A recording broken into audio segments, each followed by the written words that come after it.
Hey everybody, how are we doing? How's everyone in the bowls community? Isendar, hey, how are you doing? Banana Mandrew, good to see you too. Just let everyone know I am still a little bit sick from last week. So, put some plastic over your monitors or your cell phones and, protect yourselves. And let's get some painting.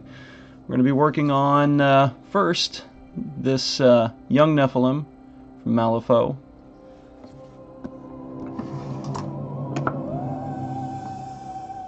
And we're going to start with some of the Fang and gradually work our way up to Fenrisian Grey.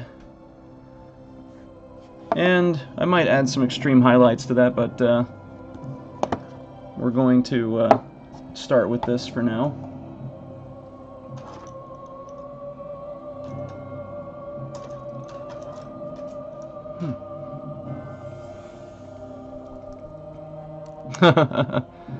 That could be Isendar. Could very well be.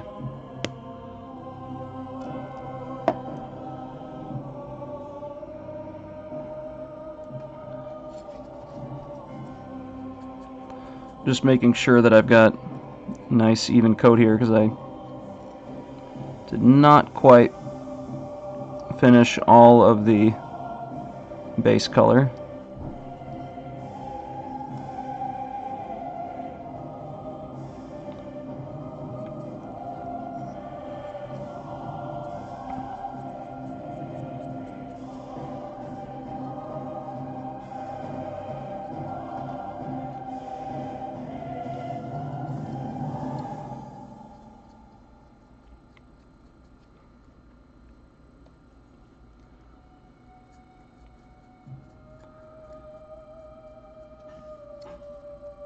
I may have to do a few coats underneath the wings because I never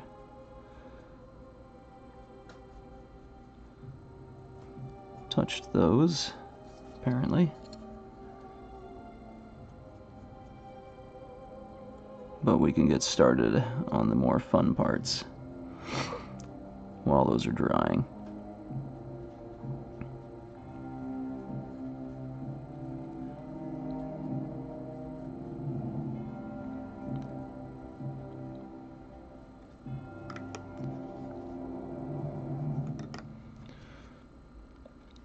Alright, let's make sure our focus is good here. Yep, alright. And is it bright enough for you guys? This brightness adjustment doesn't really...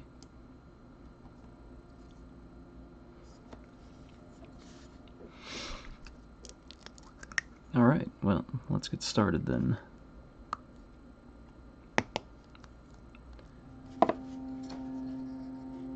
For the first highlight, I guess you could call it, though this color is going to predominate a lot, we're going to mix the Fang and Fenrisian Grey, and I'm just going to start picking out some prominent details here.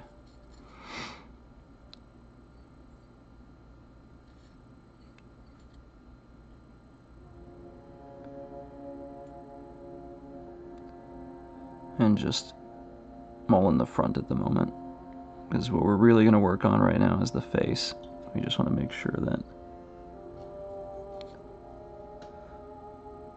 the rest of the body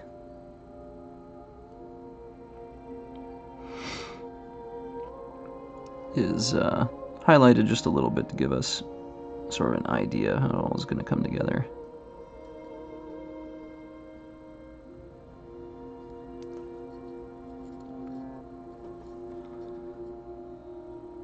Sounds fine, other than me being stopped up.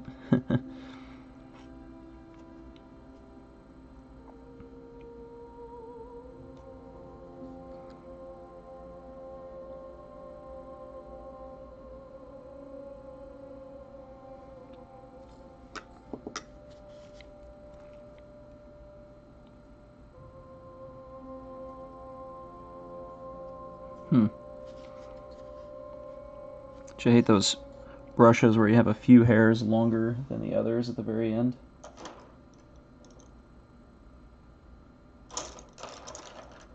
No, I've got another one here. Here we go.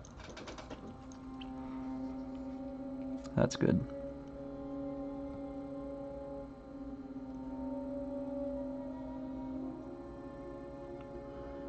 Yeah, if I wanted hairs on my brush to be longer in some places and shorter in the others, I would just brush miniatures with my head.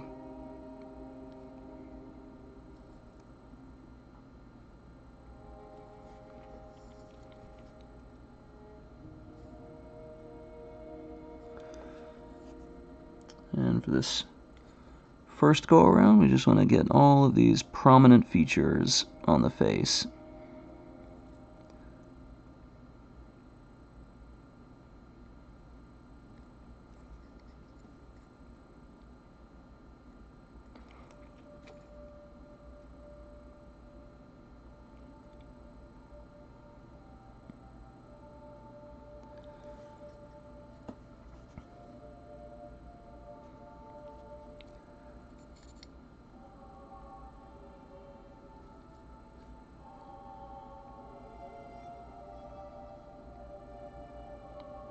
I like this face in particular because it has a lot of prominent features that are very distinguishable.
Actually, I myself don't know much about LVO itself, and as far as the contenders, I haven't really been keeping up with the 40K competitive scene for the last month or so, so I'm not actually sure what to expect in this year's, first major tournaments.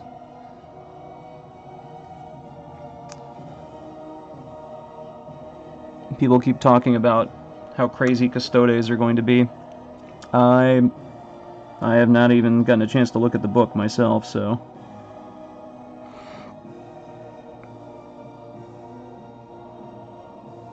I would like to, though. It sounds pretty interesting.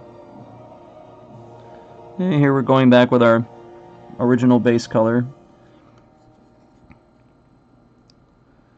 At this point, differences are not extreme, so which is good because this is a gradual process we're doing here.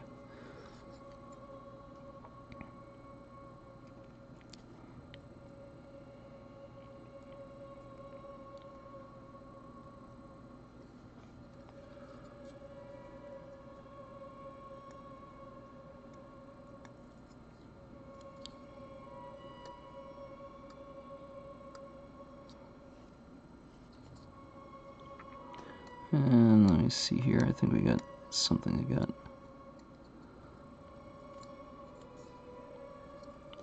Okay, I think we're good now. Just gonna have to...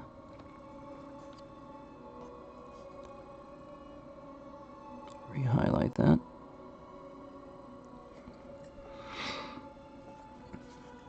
I have to put a little bit more paint on the palette here.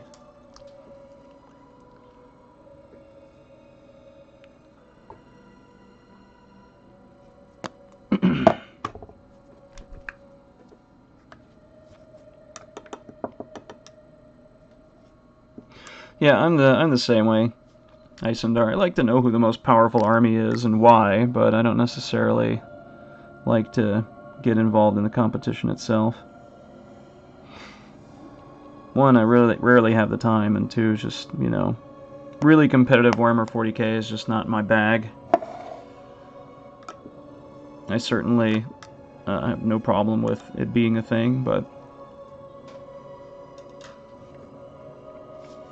I've tried it. It's not something I enjoyed much. I like there being, you know, I really like being able to pull out themed armies and actually being able to have a fun game with armies that are not, you know, spammy or, you know, geared towards exploiting a specific mechanic. I just like to have fun with the game the way it's sort of intended to be played.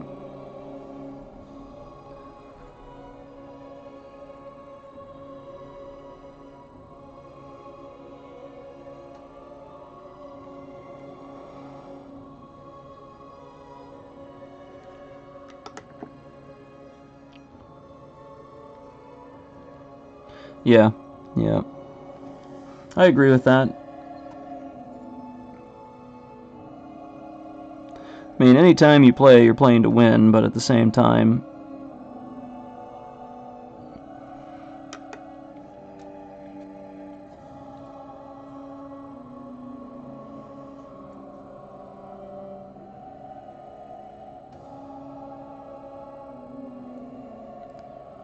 and for me, of course, part of it is, you know, nostalgia.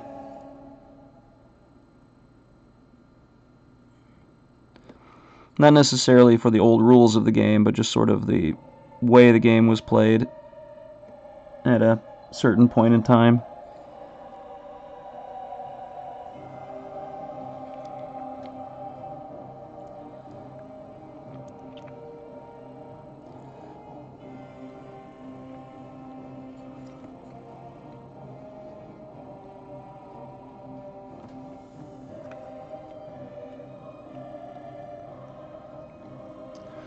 Yeah.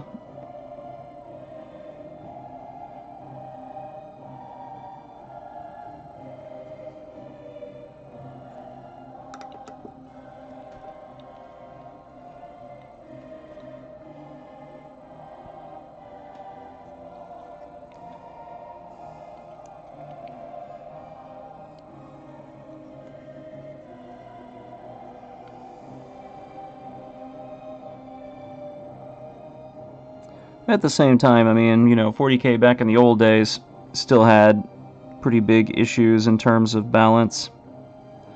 Much bigger, actually, than today, I think.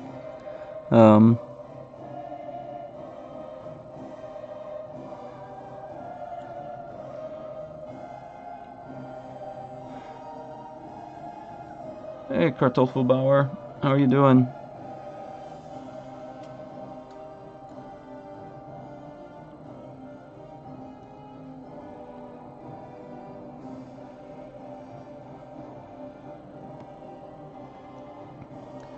Alright, let's put on some of our pure Fenrisian Grey. See what it looks like.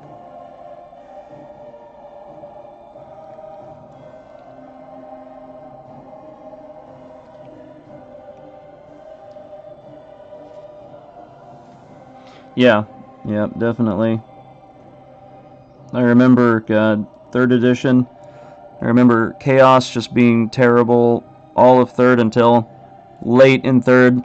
They got this codex that was just insane, and I went from just losing all the time to just destroying everything, and it was just crazy how much it switched. I mean, and it was really just codex creep. You know, the next codex was always super powerful compared to the last. Or at least the older ones.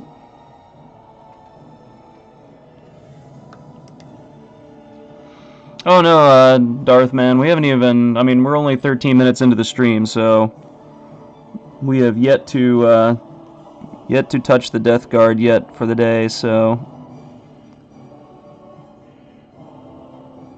we're gonna have to be a little more. I'm gonna have to push the reset button on that eyebrow.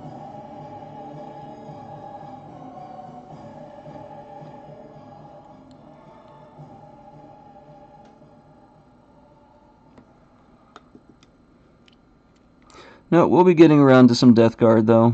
Don't you worry.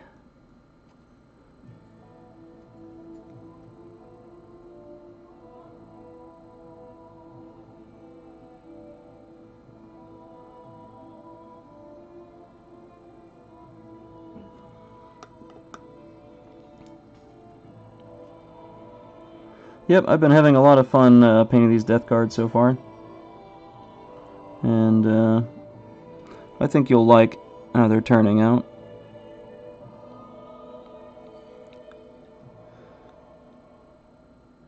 And of course, you know, if anybody has any questions about any of the techniques used on anything you see today, feel free to ask. I'll tell you exactly what I did. You know, if I remember what I did.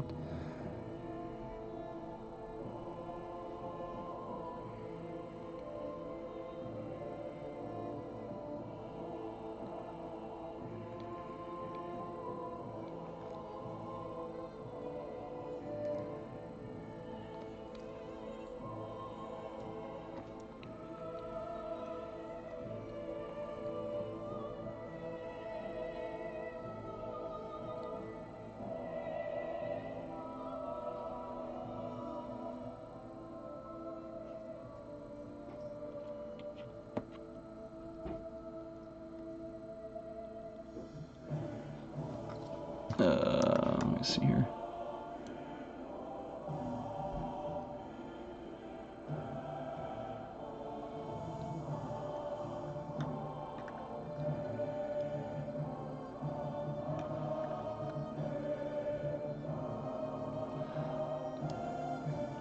Yeah, Darthman. That's actually the first thing I did on stream with Death Guard was figure out which between a couple of color schemes I was going to go with,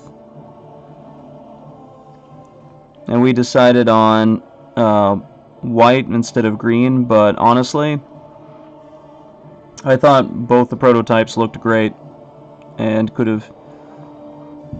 I wouldn't have felt bad about going with either of them,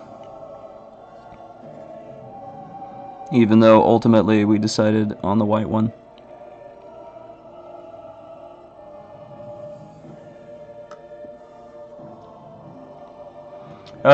Custodes, from a painting perspective, I don't like the idea of having to paint an entirely copper army at all. I just don't. It does not necessarily appeal to me. At least, the infantry, that could be okay, but copper vehicles is just, I don't even like the way that Citadel Studio has done theirs, and it's rare for me to see something they've painted that I just don't like the way they painted it.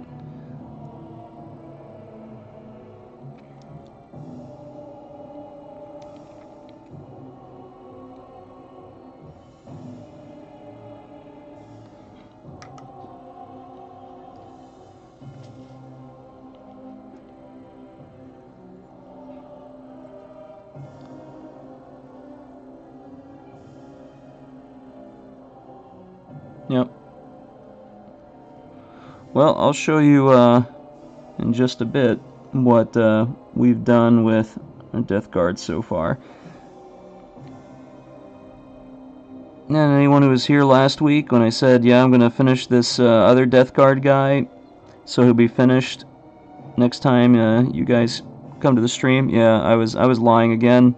He is still not completely done. I've been, unfortunately, bombarded with a number of things I had to deal with, not least of which was being sick.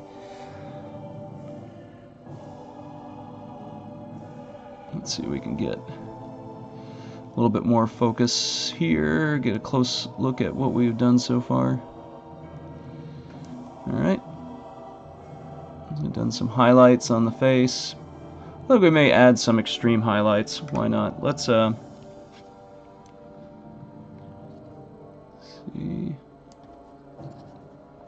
Let's add some Pallid Witch Flash and see. if we like what that gives us. I'm going to start by mixing it with a bit of this Fenrisian Gray.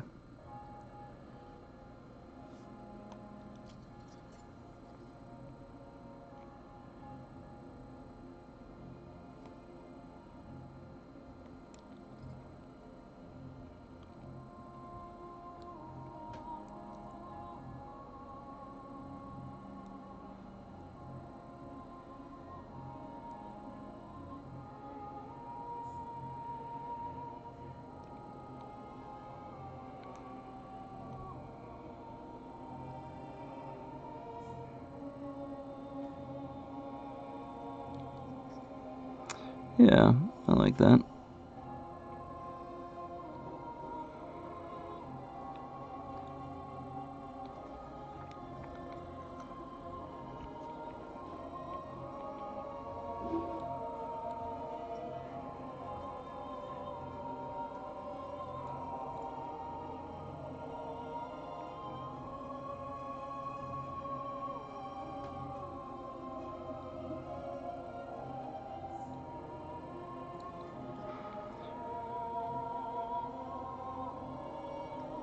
What do you think, chat?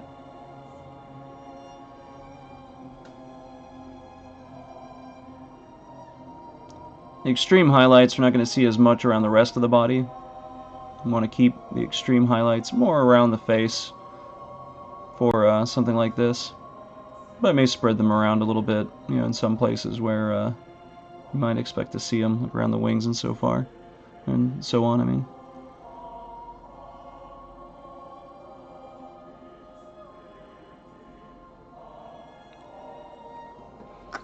And now, I'd usually do the eyes at a different time. I think we'll do the eyes now, just for funsies. Why not?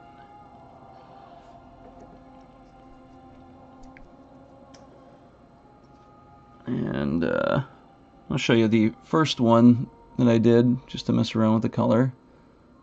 Put some red eyes on there.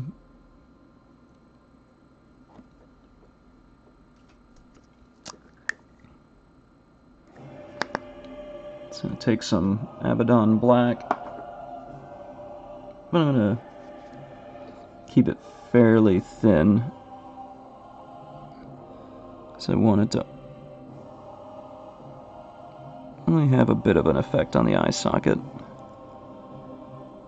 and give some separation from the face and the rest of the eyes.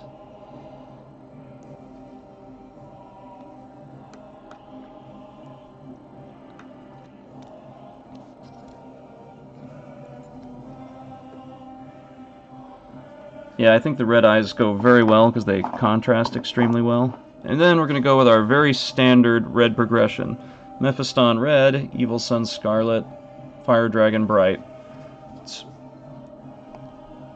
a very easy and striking combo to get a nice red that pops out.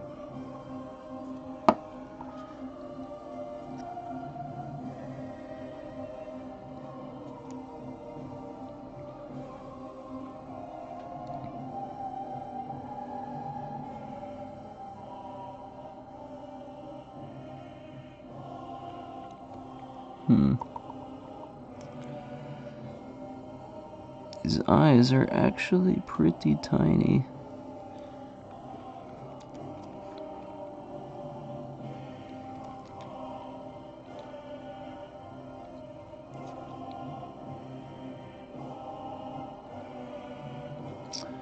Anytime you're doing tiny eyes, always be prepared to have to touch up the face.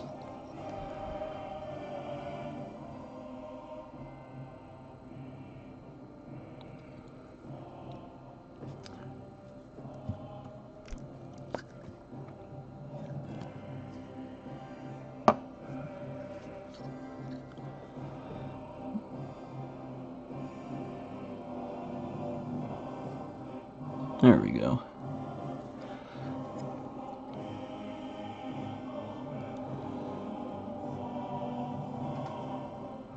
And I just got basically the whole eye socket, which is not what we were going for here, but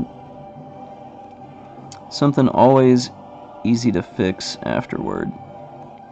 As like I said, it's kind of out of order for me. Sometimes I like to do the eyes before I even do the face itself, or at least the highlights on the face.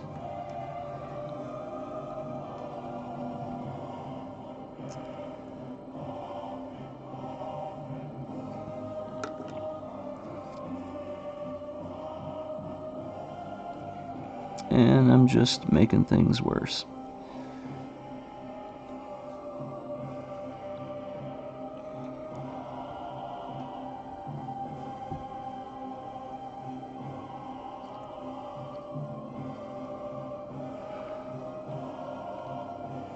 All right.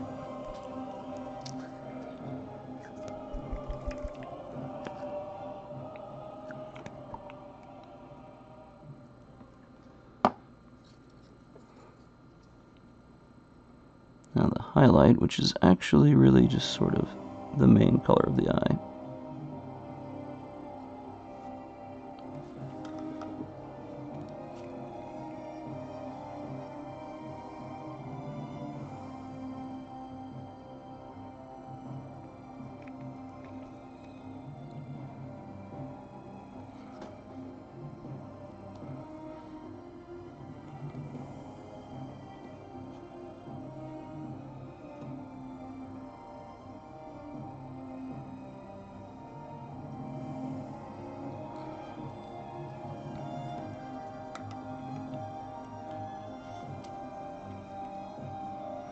Yep, exactly, Isendar, exactly. And the brushes I have right now aren't really good for putting dots on things, unfortunately. I need to get some more stuff for that. Most of the ones I've got are for wet blending, and even these are not amazing at that either, unfortunately. Supposed to be ordering some very soon, though.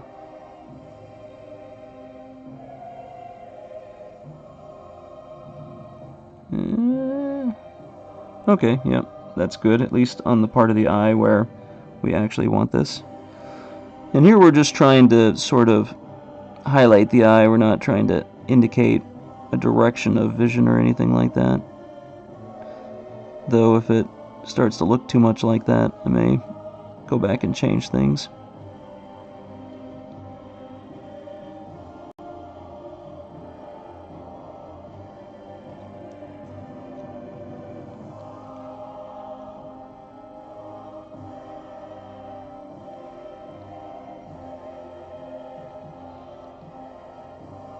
Alright. Now let's clean things up.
So in case you missed the highlighting of the face, you get to see it all over again.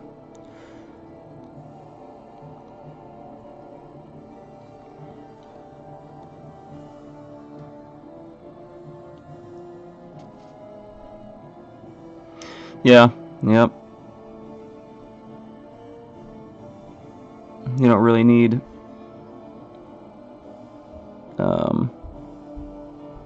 you don't really need pupils or anything like that with red glowy eyes. That is one nice thing about it, though.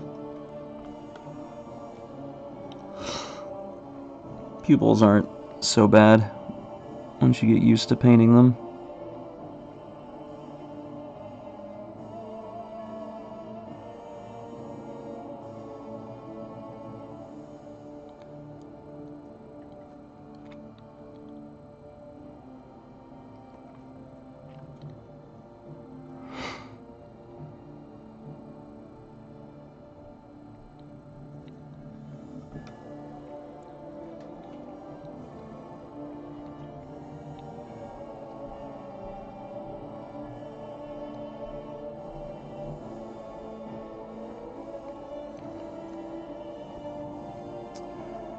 Also, you'll have to forgive me if I missed something in the chat today, because they changed some of the mod tools for bowls, I think, and they didn't leave chat pop out as an option. So I'm having to view chat through this very tiny box that is not all that easy to scroll. So if you say something and I miss it, I am very sorry.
We still need a little bit more separation in here.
I just realized I'm not wearing a glove on my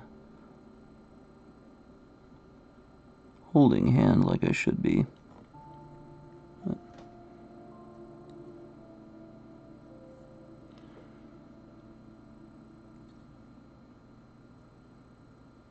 Alright, well, there's his face so far.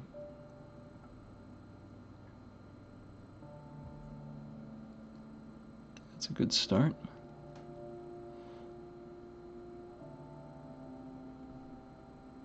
Oh, what's that, Banana? About what Isendar said?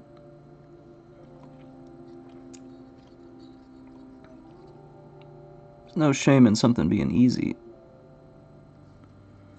And still looking good.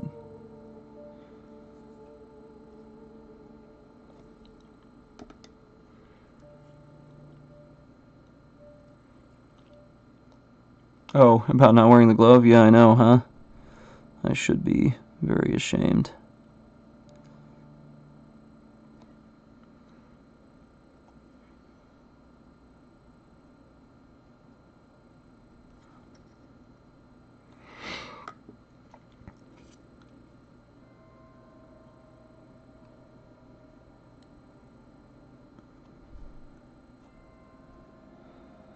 I can fix that in just a minute.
Well, I think there's a little bit of...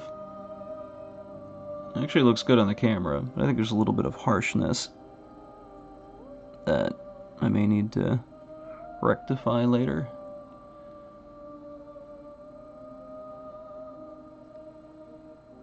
So we'll have to see about that.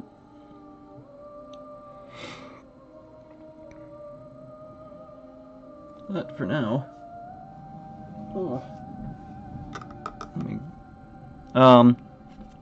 this is the Dark Souls 3 soundtrack, if you're familiar with the games. Let me grab a glove real quick. Oh, got one right here.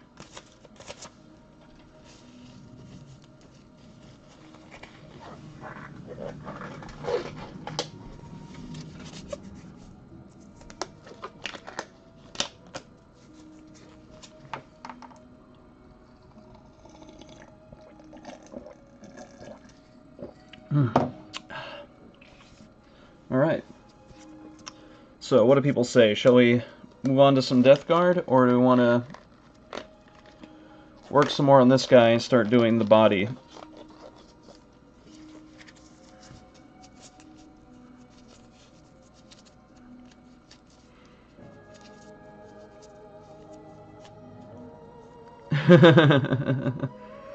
Yep. Gotta make sure it's nice and cold.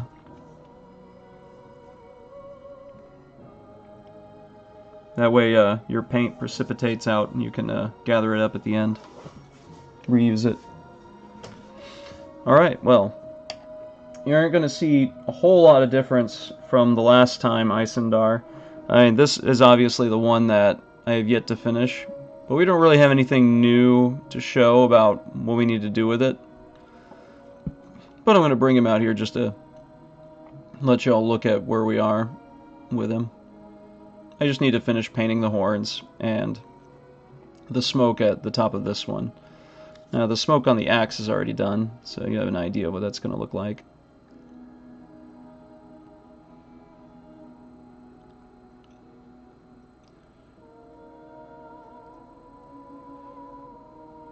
Yep. And so, let's look at the second guy. The guy who replaced every spike on the first guy with a tentacle.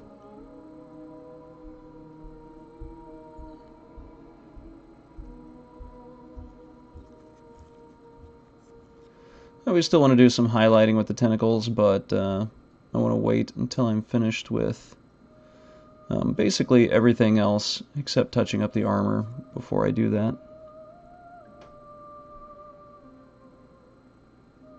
I didn't actually change much about it. I gave like a couple of parts a once over, but no, this is basically how we left it last time you were here. Yep. And I haven't done the back yet, but you know, that's on the slate. Obviously I'm not going to go crazy with the stressing of the leather, but yeah, definitely. And I'm planning on doing that with this guy as well. And we're probably going to do that today, in fact. Yeah, I would definitely try it, because it looks really tough at first, and then, you know, once you got the trick down to it, it's much easier. So before I can start doing any highlights or anything on these tentacles, I really need to pick out the spots on the tentacles that in the end will have Nurgle's Rot on them. But we can't apply Nurgle's Rot yet because we're going to matte varnish at the end. And when we matte varnish, it's going to take away all the shine off our Nurgle's Rot. So instead of putting on Nurgle's Rot now, we're going to put on a color extremely close to it, Deathguard Green. Now, before we start, let me make sure this thing is dusted off. This has been sitting on my painting desk on the verge of being finished, but not quite there, for a week. So let's get some of the dust off. I just take a brush that doesn't really have any abrasive quality to it, and I just softly brush it off, get any of the dust that's collected off of there. Okay, now we're good.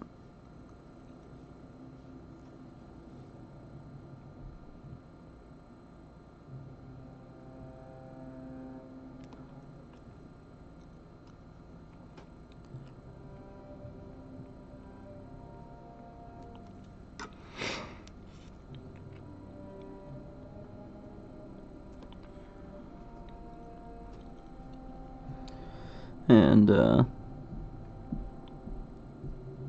since the Death Guard is going to be an entire army, I'm trying to focus on creating effective but fairly simple techniques to paint them with.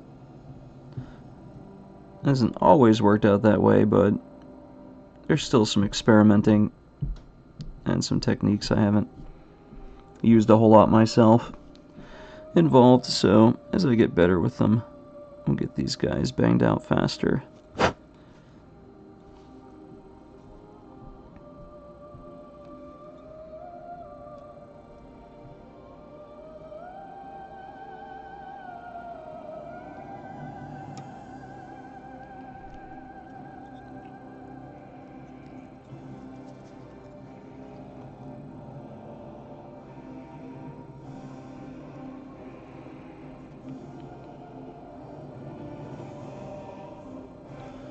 I do have to say that these 4 Terminators not necessarily, I don't necessarily dig how much they sort of overemphasized one particular element on each one. You know, like one's covered in horns, another's covered in tentacles, another's covered in, you know, weird tooth-like spikes, and only the leader is sort of, he's not even actually really balanced either. He's very spiky, but at least he's, you know, a character, so he can be really different and have some kind of weird gimmick about him to his appearance. But for the regular troops, I don't like them to stand out too much because of one gimmick. But these are still okay.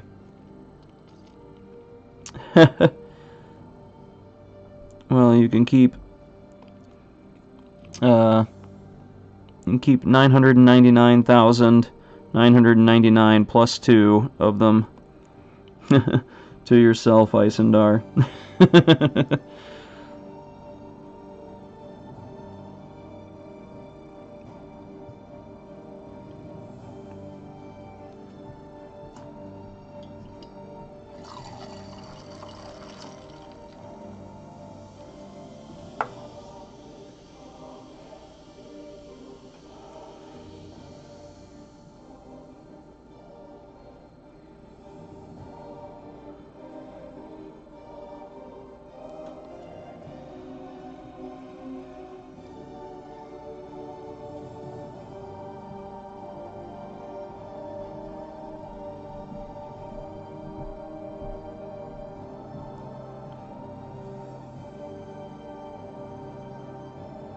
This one we can actually, yeah, why not? Because it's going to be Nurgle's Rod in there anyway. So the hole's going to get, that whole gap's going to, not really a gap, but that whole little indentation's going to get filled up anyway.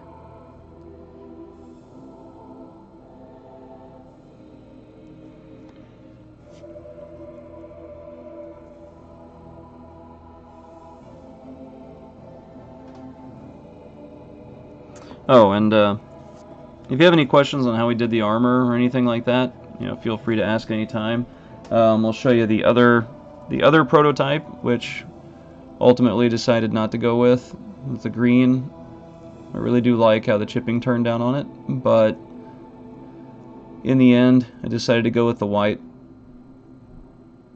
But I could have easily gone with this and not felt one bit bad about it.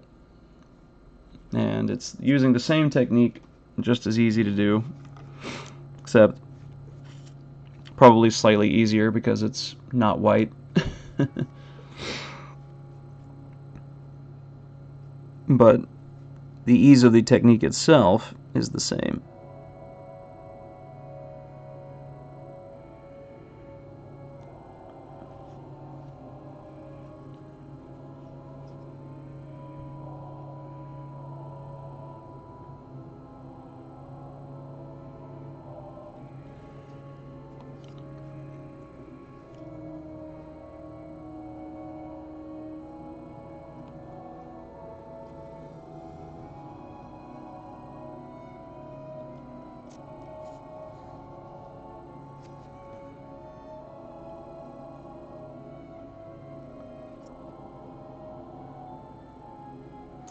Yeah, these tentacles and their weird pustules don't always overlap.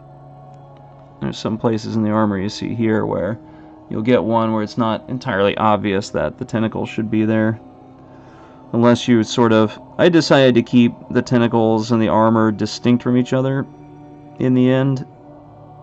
But you can totally blend it so that it sort of transitions from one to the other a little more seamlessly.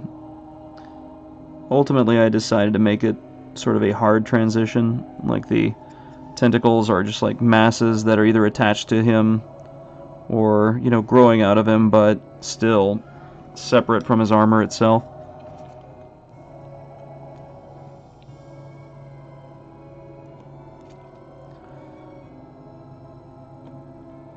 But if you want to paint it so as to look as if it has sort of assimilated his armor as well, you can totally do that, and this model will definitely accommodate that. I think it will accommodate either approach fairly well. And if you can make tentacles work on this model, you can make it work on any Death Guard model, I'm pretty sure, because this thing is just inundated with them.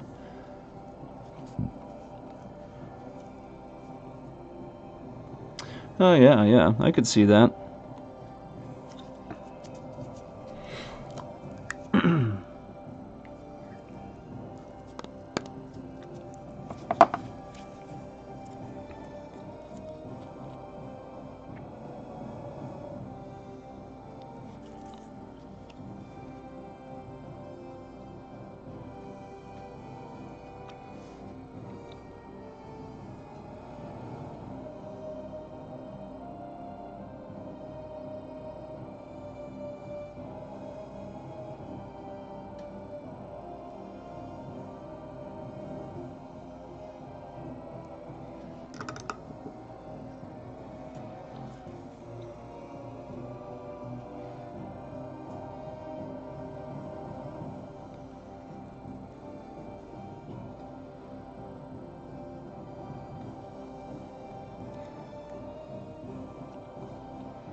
So to save time, I actually used a dry brush and a wash to do the tentacles.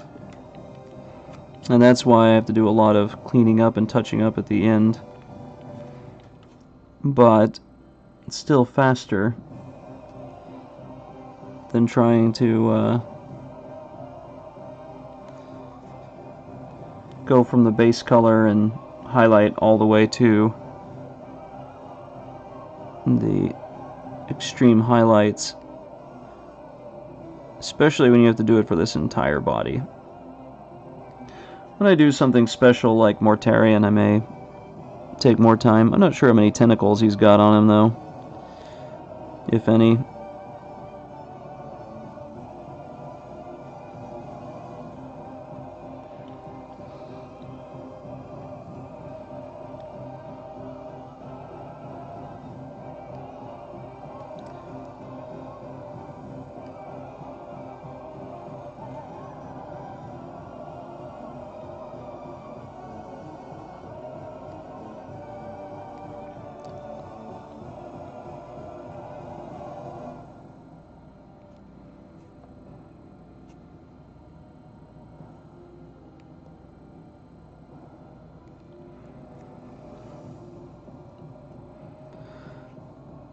Sorry if this is not the most exciting part of painting a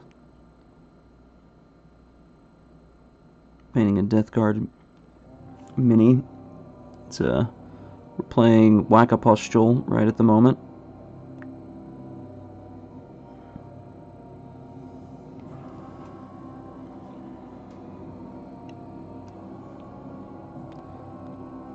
But once we get this, we can start looking at highlighting these tentacles with a few more extreme highlights.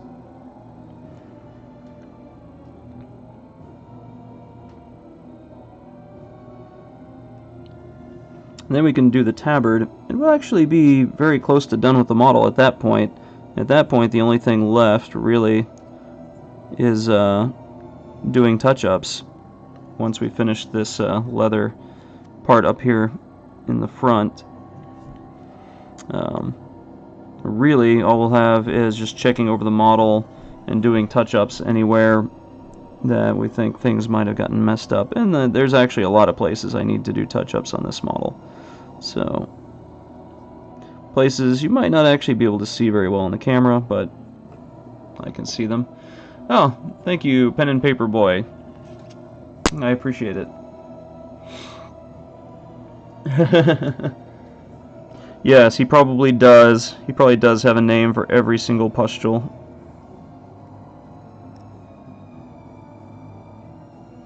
And of course, you got to have names that make absolutely no sense for a pustule, like Fluffy.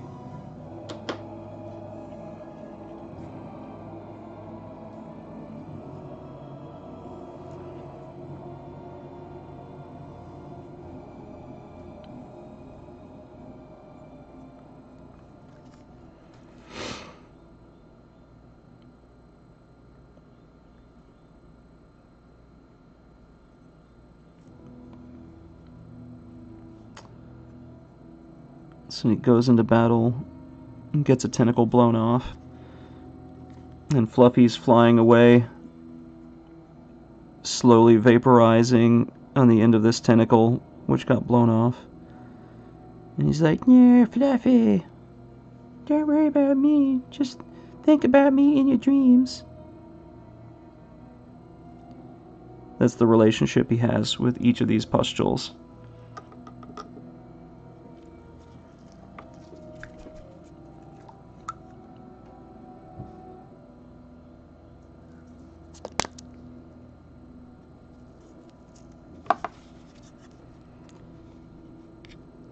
But don't worry, as Papa Nurgle always says, it'll grow back.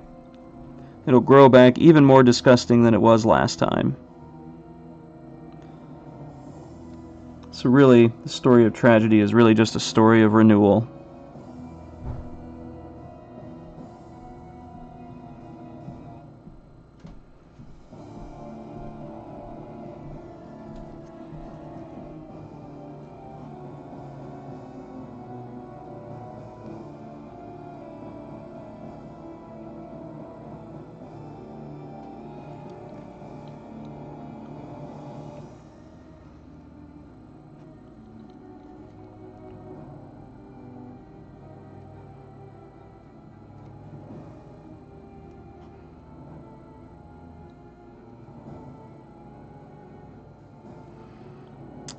And really, we're putting Nurgle's Rot on this in the end anyway, but I'm putting this on here so that I don't have to put Nurgle's Rot on like 5 times in order for it to have a sort of solid color, if you know what I mean, because it is a bit translucent. And since we're putting it over a round object and not into a, into a sort of pit or divot, at least not in many cases, it's easier just to paint Deathguard green, a very similar color, over the pustule first.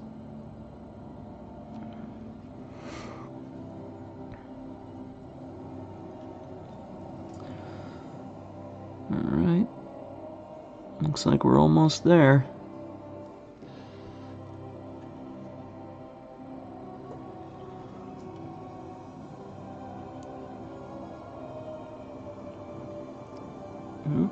Sorry, I'm trying to...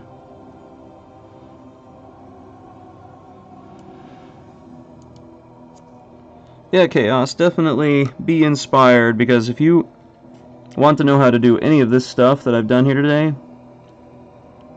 just ask and I'll tell you how I did it. And I promise you that with some practice, none of these techniques are beyond your reach.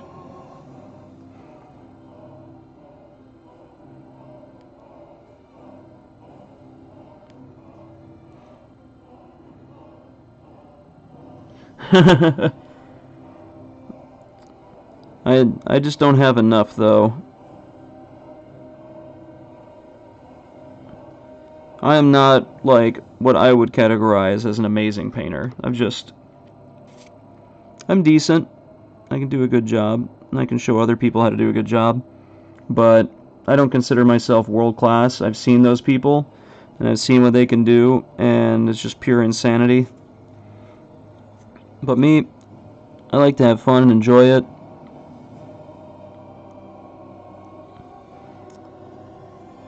And, make models that look good on the tabletop.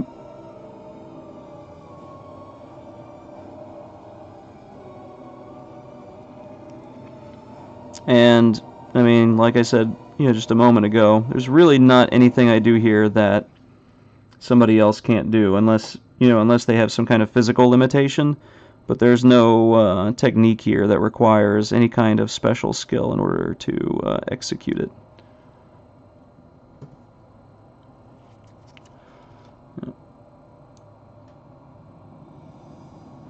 And once again, the chat box is not cooperating with me.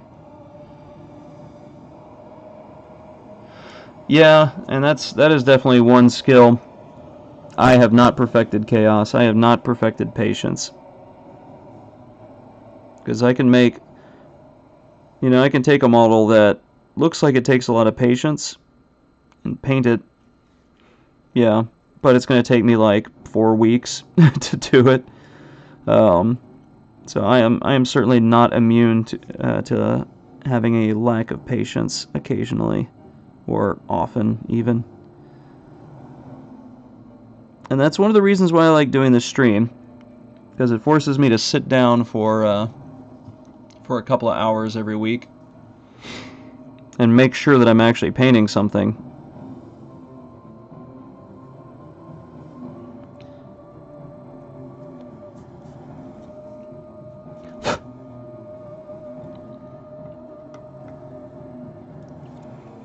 Yeah, I definitely agree, Isendar. And it's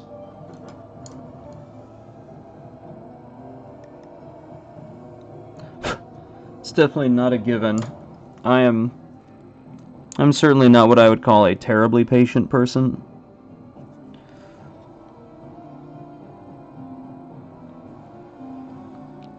I fall into the instant gratification trap just like everybody else. At least about certain things.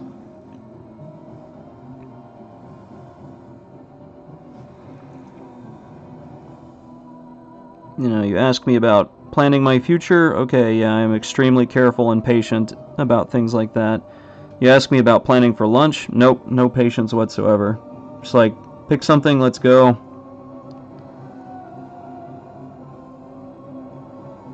I will wait to say no until after you've made a suggestion.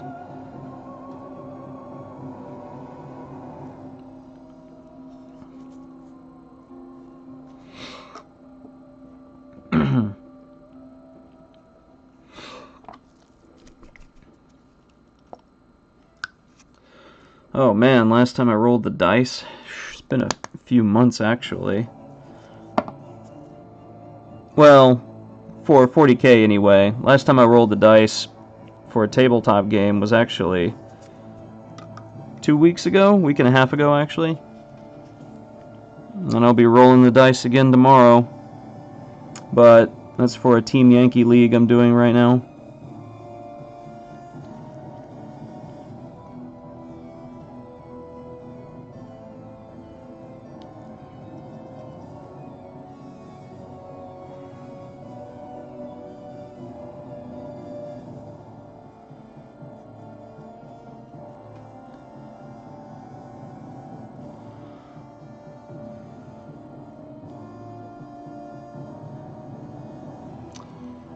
Oh, really? Wow.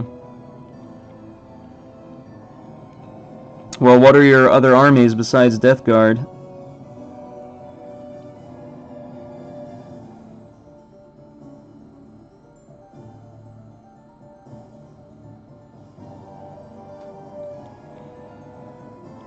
Yes, Quaker, I do use a death palette. Yeah, wet palette. Sorry, I'm reading 2 sentences at once.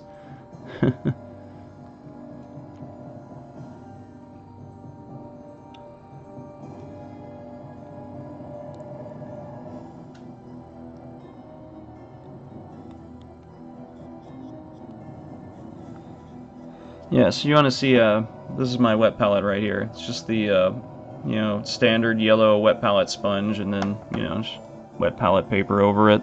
But you can also use parchment paper, which probably works even better. I just haven't used this stuff up yet.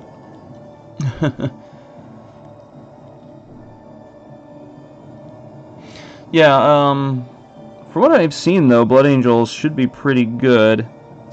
But if he's really tired of playing Death Guard, yeah, you can always bring out the Blood Angels.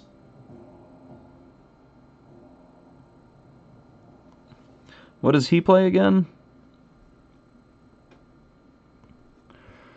My favorite faction to play or paint right now, I'm actually enjoying the Death Guard a whole lot.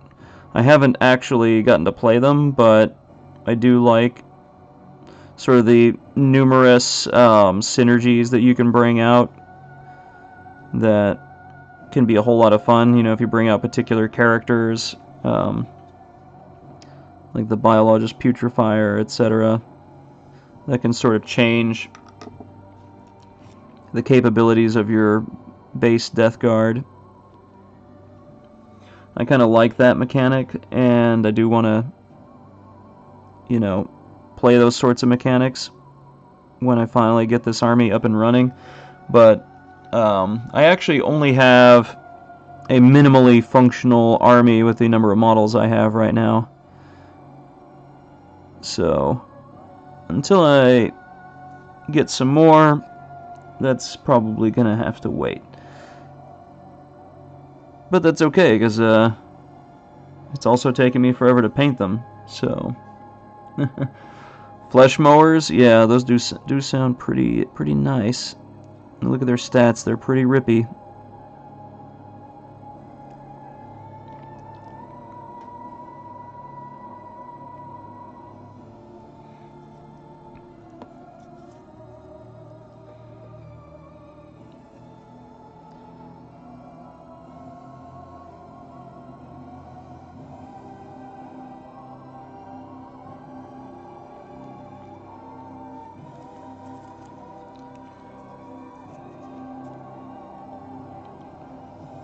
Alright, where did I see it? There you are.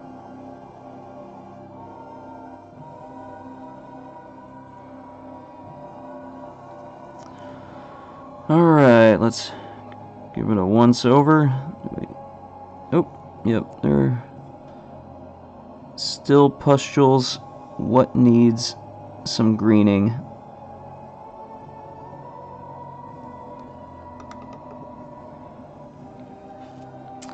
But right now, the only factions I own in the game are Grey Knights and Death Guard. So pretty different groups of individuals.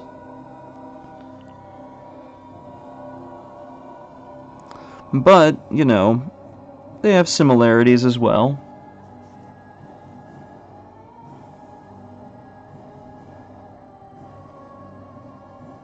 Oh, you know, actually, I don't know. I'm planning on getting one anyway, just to paint one.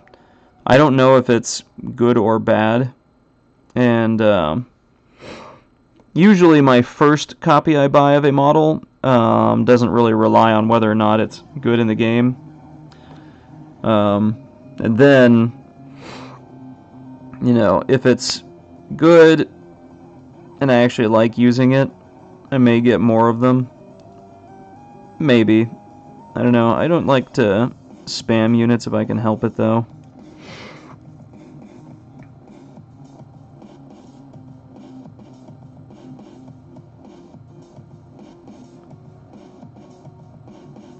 But that also changes, you know, sort of the size of the game. Like if you're going just power level and you're like 150 points, yeah, you know, and bringing 2 of any one given thing is probably does not qualify as spamming. Even 3. You know, unless it's like Stompas or Knights.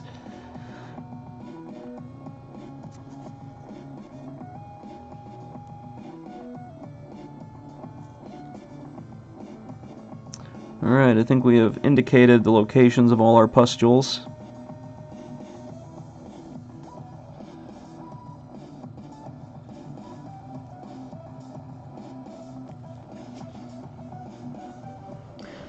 Ah, 4+ to hit. Yeah, that's kind of unimpressive when you're in a Space Marine army. And you kind of expect that 3+ to hit from everything. At the same time, you know, it's all about statistics. You know, what is the probability of, you know, what is the most probable damage output you're going to get? Oh, that's Death Guard. It's the the Nurgle faction of Chaos Space Marines, or at least the most well-known Nurgle faction of Chaos Space Marines. Alright, let me make sure that I'm using the right tentacle colors here. Yep, okay. Get out some pink horror here.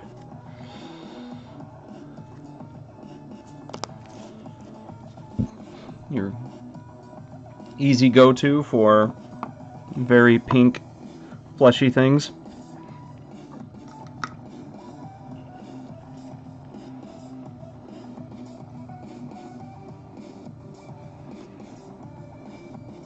And right here we're just kind of touching up things because I see places where some other paints I've been using kind of ended up migrating to areas they shouldn't have, usually due to my carelessness.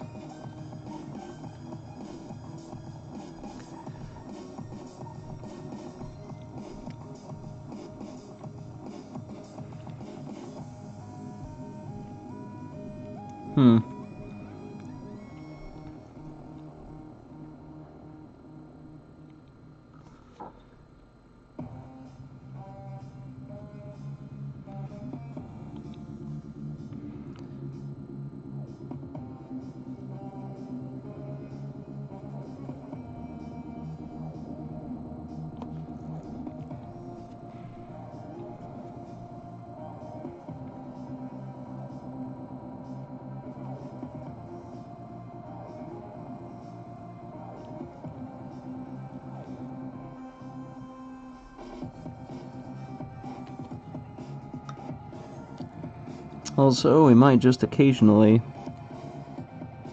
spot a pustule that I missed.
Huh.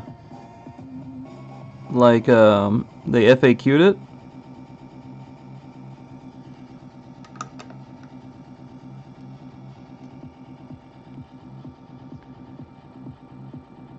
Huh. Wow. That's pretty crazy. Yeah, I don't like the fact that they only have basically one single Myphitic Blightholler model, but until I get it and see what its potential is for conversion, you know, I might change my mind. But I don't like necessarily that it's a model that you're certainly going to want to have more than one of, because I mean there's a outright stated benefit to having at least 3.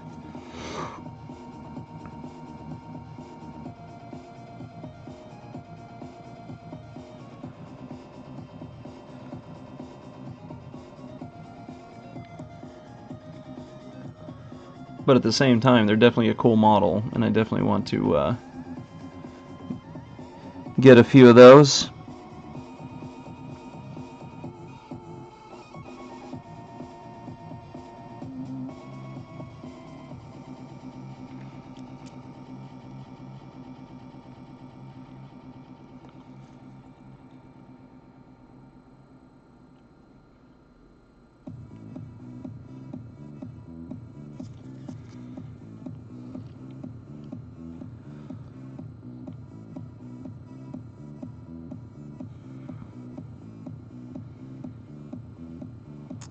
Yeah, I always hate that familiar, dreaded sparkle when you know that you've gotten metallic paint on a part of your miniature that was not intended to be metallic in any way.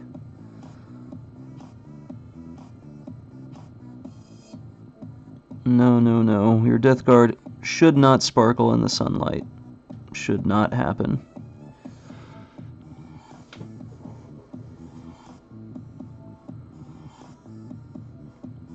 Yeah, Isendar. That's usually my criterion as well. Well, yeah, it's got terrible stats, and it's made of glass, and it's not even a glass cannon because it would have to do damage to be a glass cannon, but it looks cool, so I'm getting one.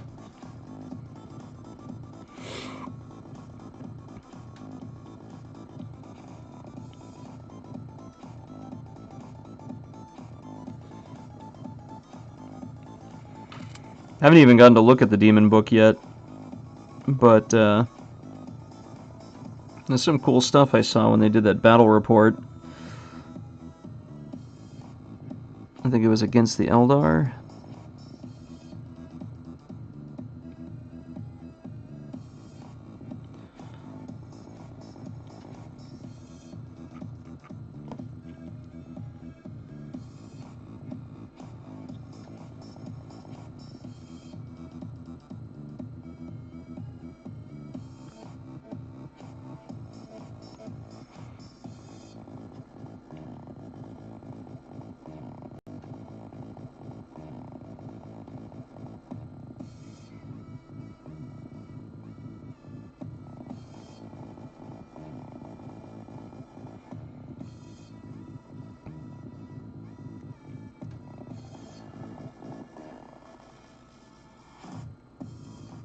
Oh yeah?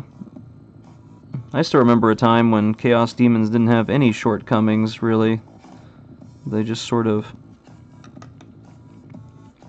annihilated everyone. But that was a different time, a different edition.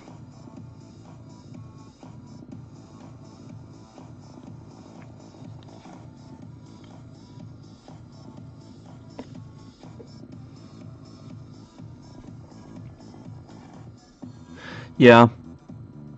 Well, I mean, they sort of have, you know, claimed to be finished with, you know, doing their pass at Tzeentch and Khorne.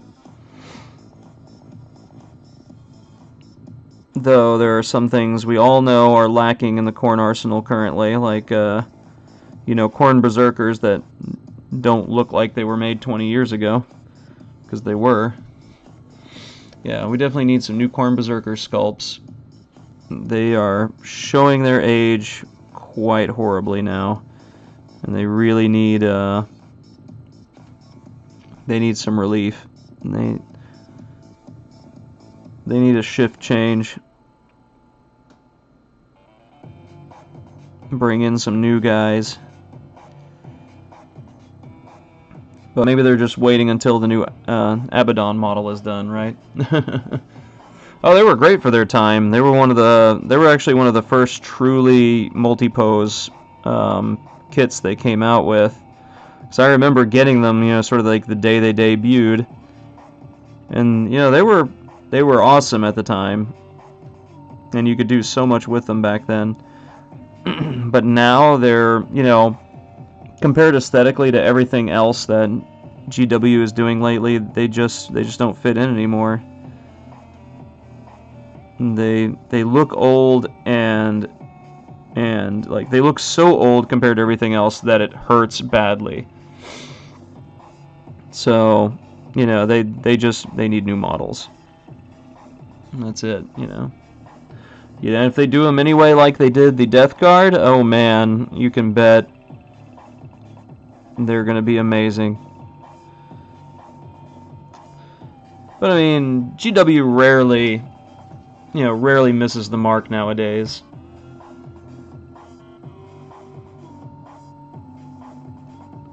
At least in terms of how their models look when they make them. Not that they never do. There's still occasions where you get something that's kind of weird and funky. and you're not sure where they were trying to go with it. But I think that's the exception, honestly. Alright. Let's see if we can incorporate some highlights here. Let's see if this is too extreme, not extreme enough. It's hard to say because this guy has got tentacles everywhere, so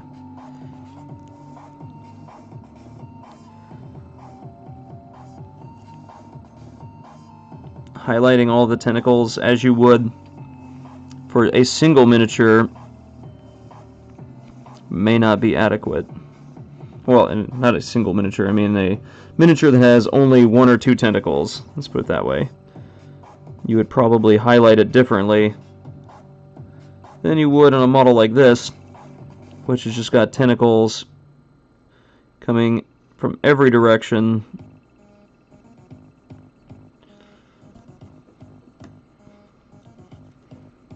I think I'm going to name this guy Leela.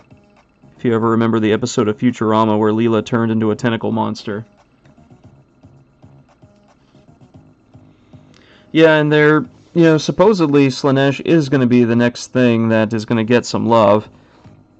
But I really don't know what to expect with it because they're trying to move away from this, less family-friendly, very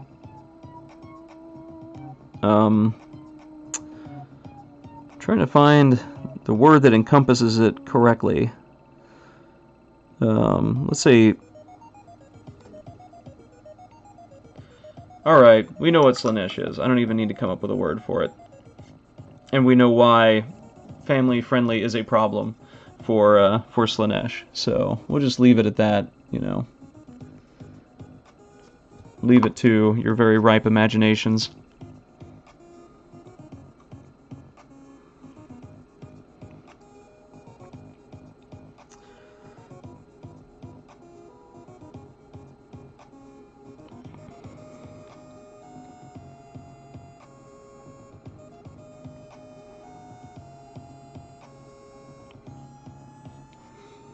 But I am interested in what they're going to do with it. Because, I remember the old days where, I thought the old Keeper of Secrets, the cow that was just pointing at you, I used to think that thing was creepy.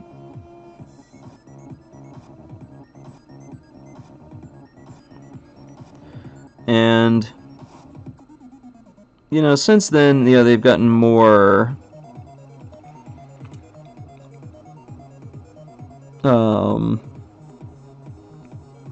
I don't know. I don't even know what the word I'm looking for is.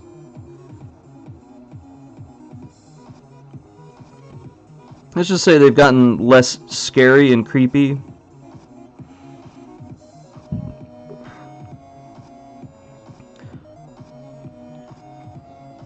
While simultaneously being sort of like, simultaneously being sort of like a really, really toned down, highly filtered H.R. Geiger.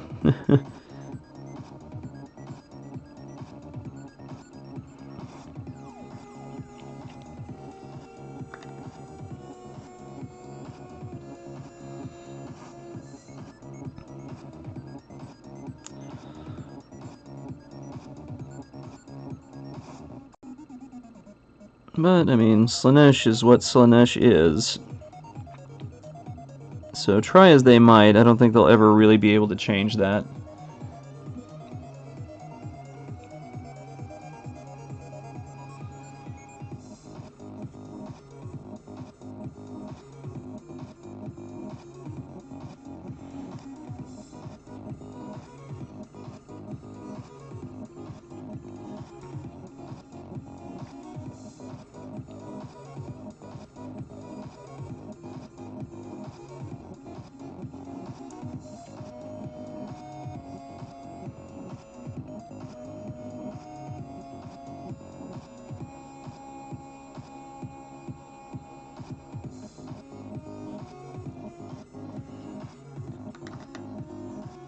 Yep, this is one of Felthius's guys, Wrens. Yep, I decided to use them for my prototypes. as if I actually decided to strip them down, it would be much easier to do it with a model with, you know, large gaps in between areas, so I could easily get in there and scrub the old paint job out if I had to. Fortunately, I didn't have to do that. There's only one of my initial armor prototypes is going to have to get cleaned off. Otherwise, minimal worry about having to do that now.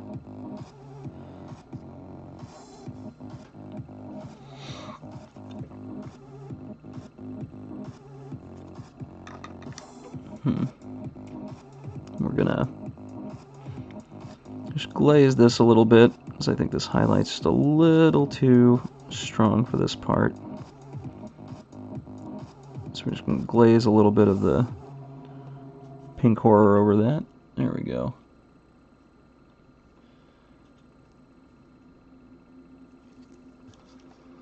And check out. Oh, yep, okay. Yeah, thanks guys. Yeah.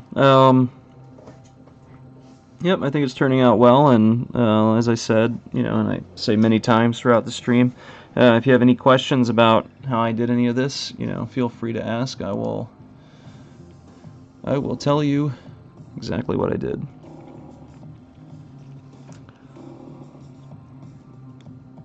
Most of it's simple, just sometimes it can take a bit of patience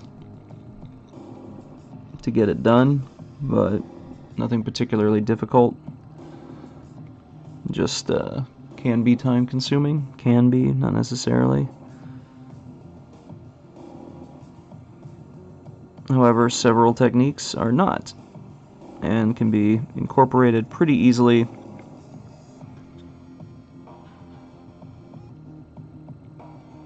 without much problem.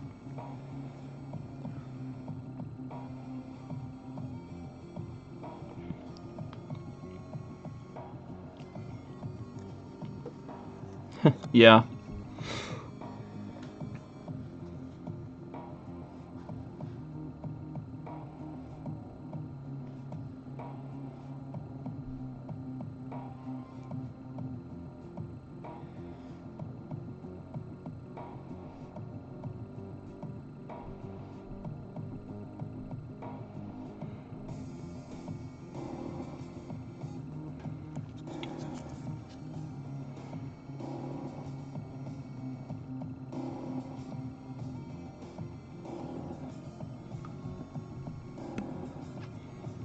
Yep.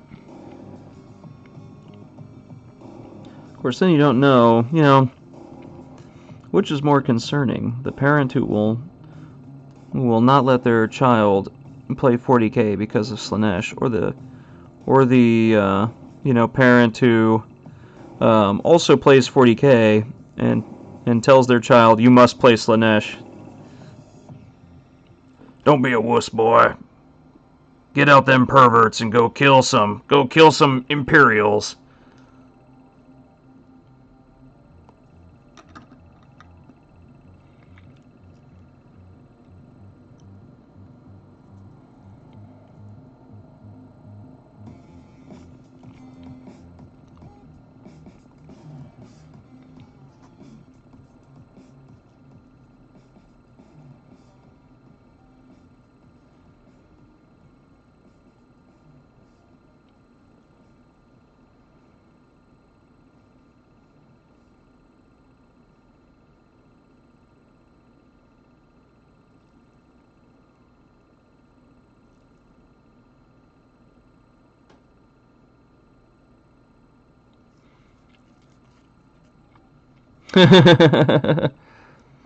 Seems like a good reason. Good reason as anyone's ever come up with for having offspring.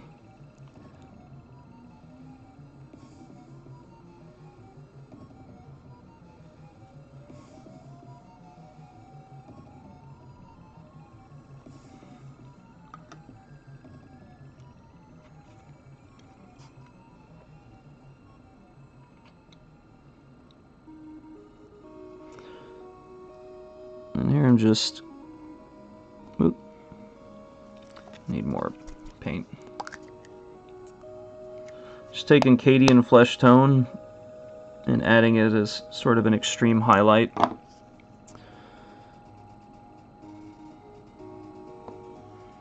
To raised areas and also occasionally areas that I want to appear to be raised.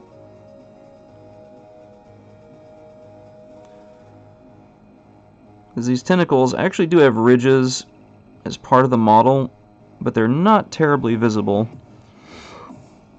And so I'm going back and picking them out a little bit so as to make them more visible. And in some places where I feel like it's needed, I will add the lines as well when there's not necessarily actually ridges to add them to.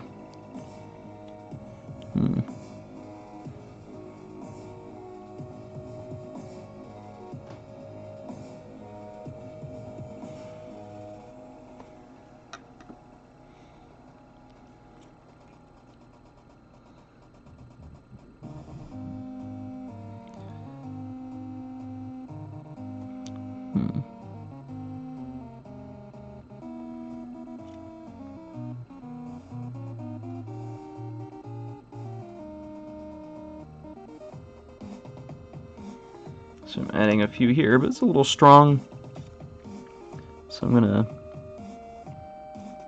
glaze it over with a little bit of the tentacle color after I thin these a little bit.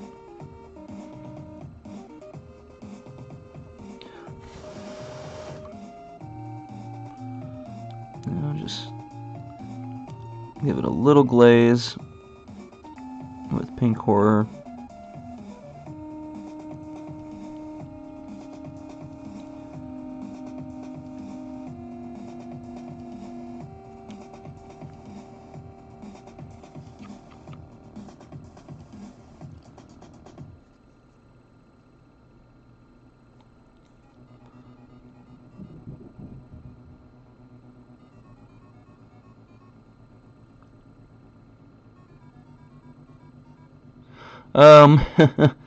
Well, right now I'm just using GW's small layer brush.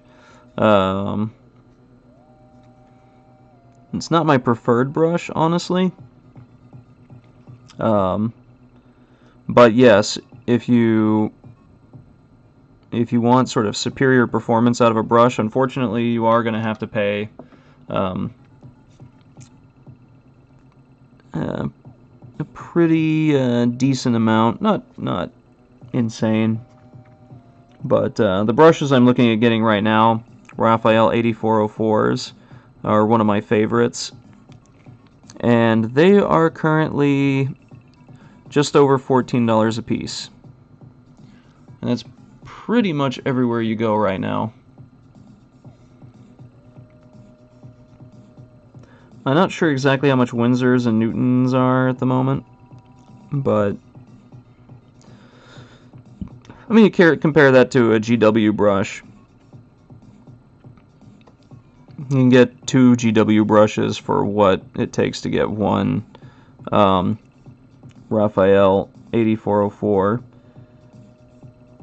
and I think it's totally worth it to get the Raphael instead. Ooh, 7N brushes, about 12 pounds. Honestly, they're about $12 or $14 in the US. So, about the same as, oh wow, really? Well, that's totally worth it then. I would go with the 7s, honestly. The Series 7s are pretty good. I still like the Raphael better. A lot of people have commented they just have a better water reservoir, and I'd have to agree with that. That they just can hold more in them.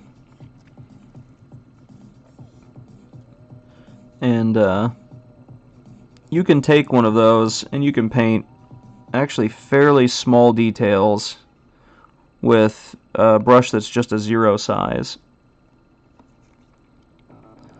I mean, you can really do a whole lot with it. It's an extremely versatile brush at size 0. Huh. I never actually tried those. I've tried Army painter brushes. I haven't tried any of the newer ones, but I was not impressed with them years ago last time I tried them, but they were also synthetics. And I don't like synthetics. There's not much I can do with them.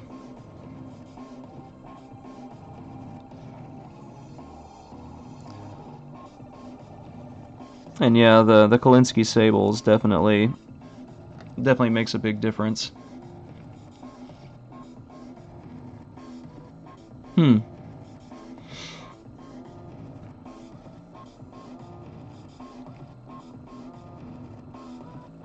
But something else to note about the more premium brushes like Raphael's, they aren't just more expensive, they also tend to last longer. And to me, it's a big plus. And something I'm realizing as I'm currently using brushes that were basically, well, I need new brushes, I'm just gonna get whatever's at, you know, my local gaming store, and just use that for now. And honestly, they're okay, they're adequate, but not terrific.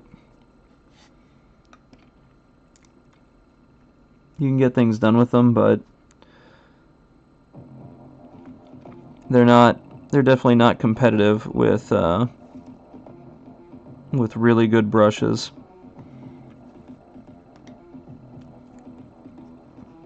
Like a lot of the touching up and going back I'm having to do here, I wouldn't have to do a lot of this if I had my Raphael 8404s, at least if I had ones that were in decent shape. Mine that I had I got years ago, and I just wore them out completely. And I'm looking at getting some more soon, but until I do,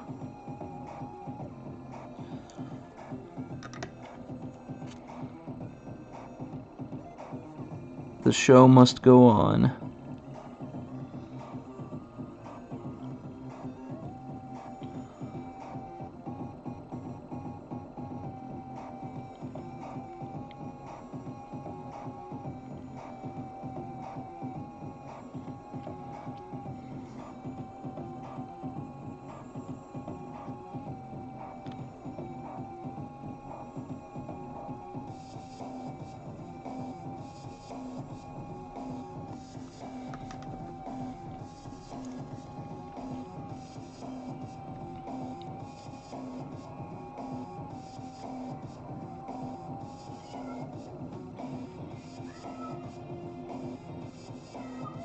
Uh-oh, one of my cats is having a crisis.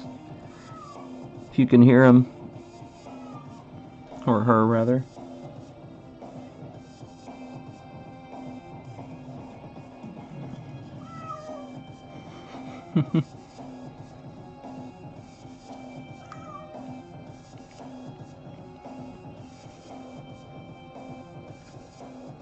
Yep, she just walks up to me.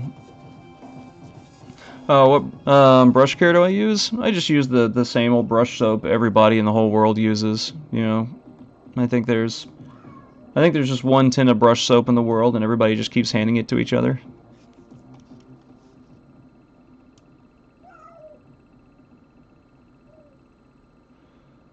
And let me see here.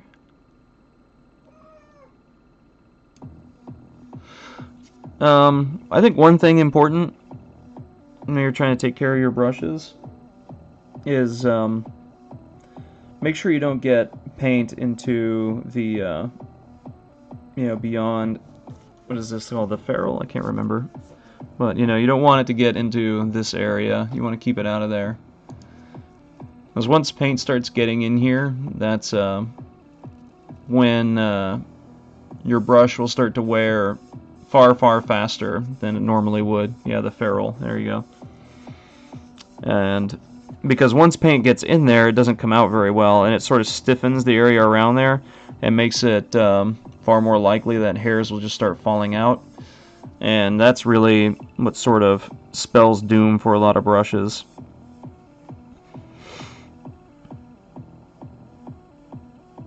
Of course, you know, your brushes that you plan on abusing, like dry brushing brushes and so on. You know, you already kind of expect that. So, you don't necessarily get so careful with those.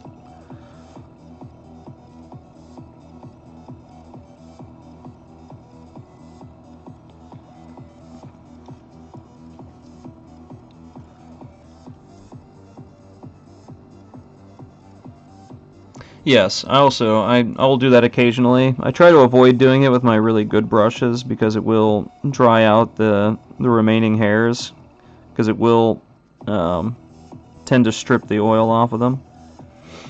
But you can always put it into brush soap afterwards, and it'll restore a lot of that. So it's still a very good way to try and recover a brush that's gotten a lot of paint into the ferrule, or just has brush on it that you can't, yeah, when you consider a brush dead, it goes to the new dry brush pile. Well, when I consider a brush dead, like, that's after it's no longer useful for dry brushing, basically. Because to me, having dry brushes that work really well is something that, I don't know, I don't know if you really say picky about them, but I will definitely say there are a lot of brushes that, when they finally die, they are not suitable for dry brushing. You know, they're just too soft at the ends, and so you can't really do any dry brushing with them. You gotta have some kind of stiffness, you know, just a little bit. And without that, you know, the paint just doesn't come off onto the model.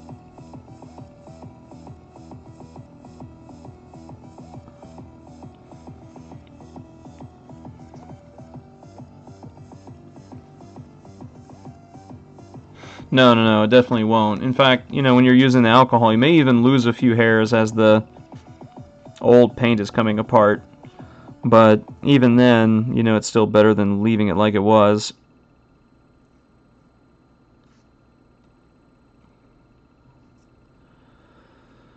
Alright.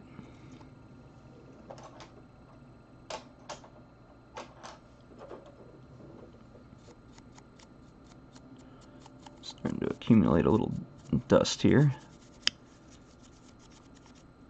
So at this point, you know, there's very little new stuff we're painting on him, and very much just touching up things to make sure they look right. We still got to do this tabard here, which we'll definitely do in just a moment.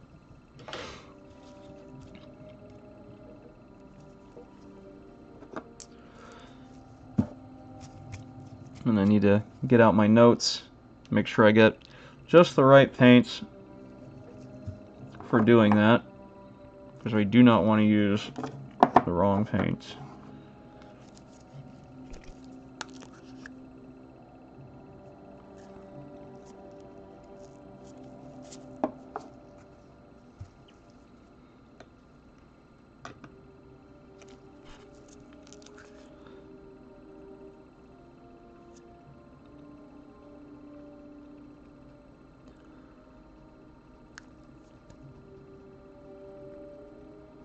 And I need to mix together a little bit of this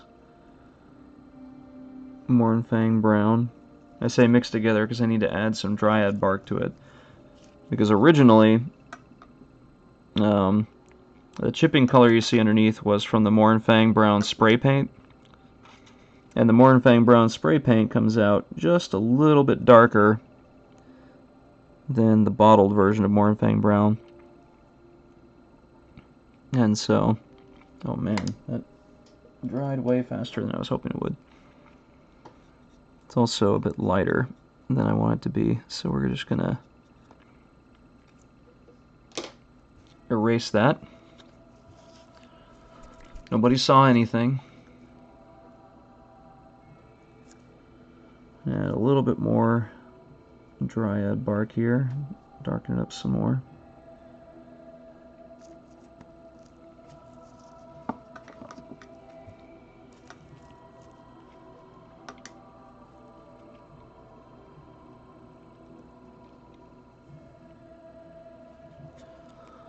Alright.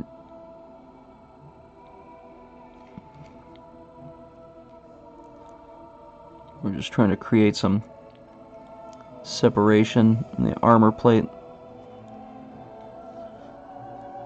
where it's apparent that there should be these should be two separate components, but it's not clear yet from the painting, and the chipping technique we use can't really get recesses, so anywhere we need separation in the recesses, we're going to have to add it manually.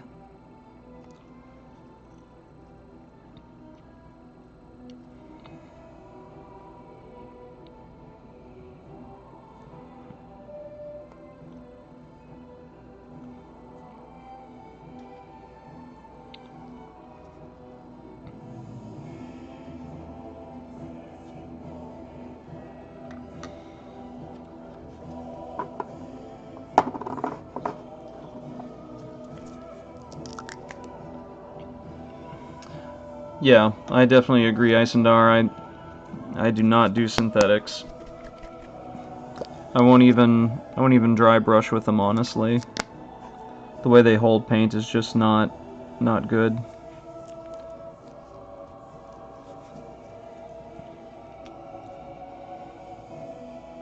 And now we're going to go back.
Here I'm just cleaning up some things while I have this color out.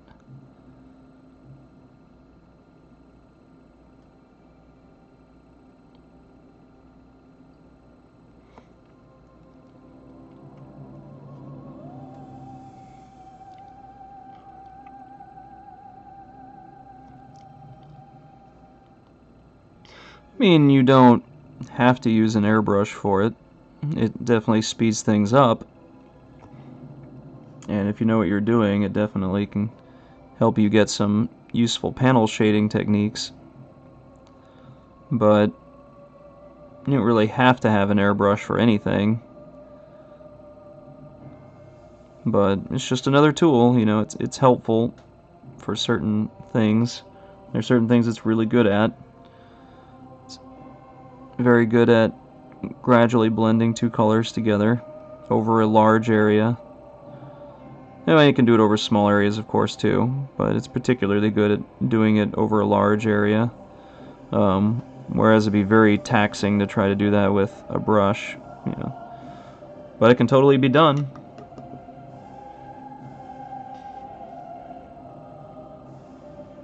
Yeah. Yeah, try not to use brushes that are really tiny, or else um, you won't be able to avoid having brush strokes just showing up.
Alright, let me,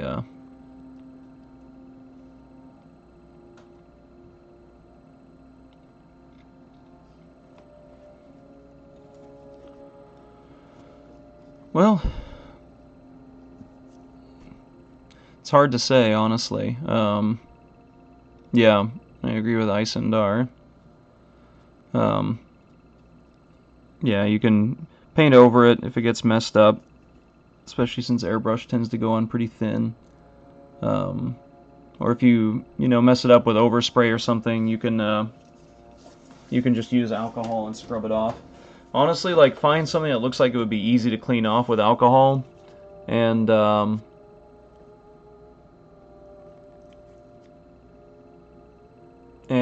just try, experimenting on that one piece until you get something you like.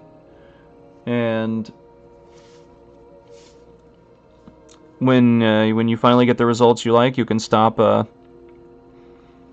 running it through the alcohol recycler and actually start painting, the whole model. But always feel free to experiment, try to never feel like you have to get the model exactly right the first time, because that's rarely ever going to be the case. You're always going to want to change something, and you want to leave the door open to be able to do that. Alright. Trying to actually add some chipping here, which is not as easy to add chipping convincingly once you've already done it. You actually have to go back with your original color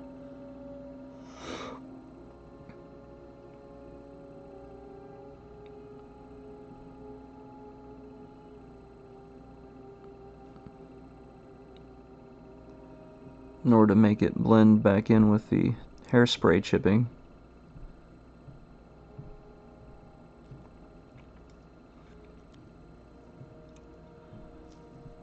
You can't just start with the chipping color. Well, you can't just stop with the chipping color. You have to go back with your original color, or your armor color.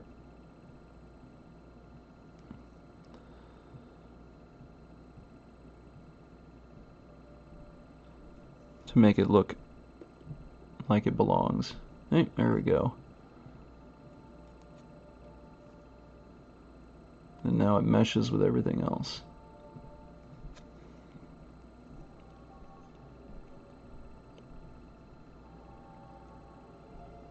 Well, I mean, that's always a thing. You're always afraid that in the end you're not going to get the results you want.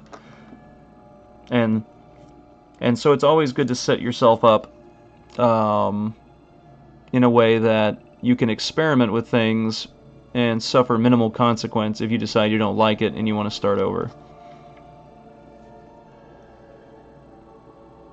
And, you know, knights are a little forgiving in that sense, in that they have, you know, big, flat or round surfaces that you can practice on and then scrub off with minimal care, because they have those big shoulder plates or whatever they are. You can just do one of those separately. If you don't like it, strip it down, do it again. Don't like it, strip it down, do it again, until you get something you actually like out of it. And by that point, you should have an idea of how to employ the airbrush for the rest of the model, or whatever technique you're going to use. Doesn't have to be an airbrush, obviously. And you should be able to fairly predict what kind of results you're going to get at that point.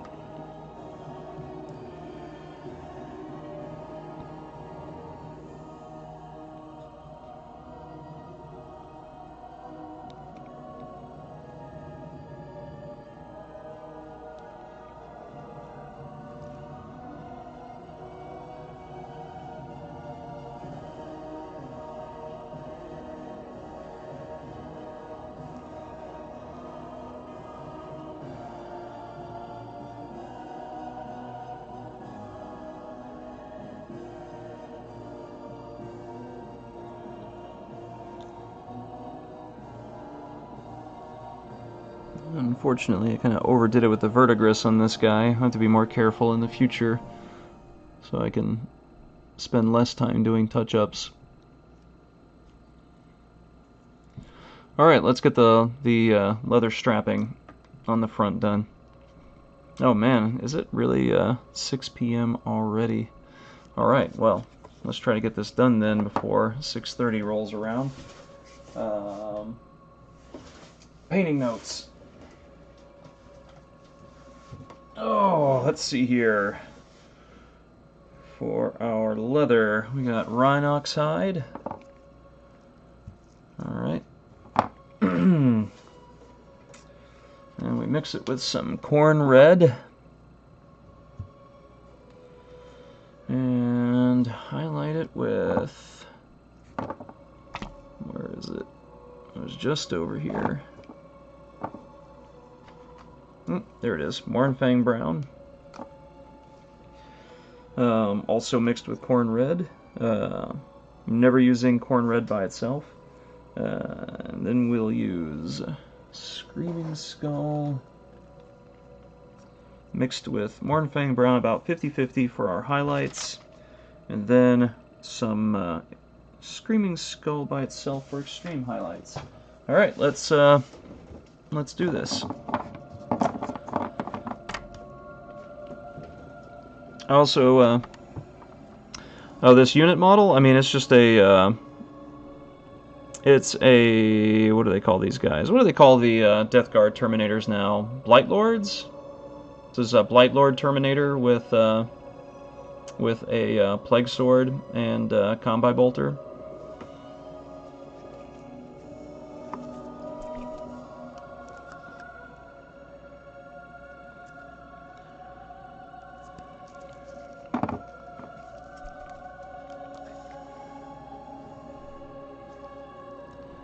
Alright, taking our Rhinox hide, mixing in just a bit of corn red to give it a bit more of a reddish leather look.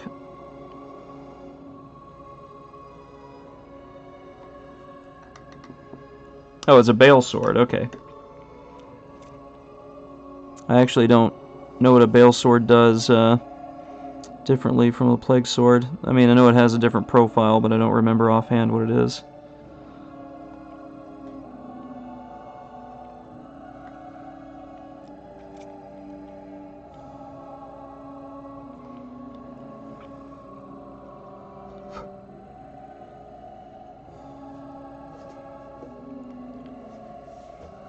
Yeah, and this actually isn't from the regular Blightlord Terminators kit.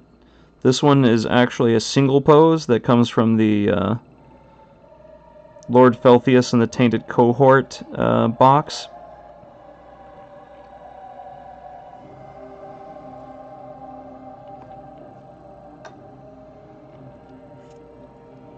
which I have to thank Larry for providing.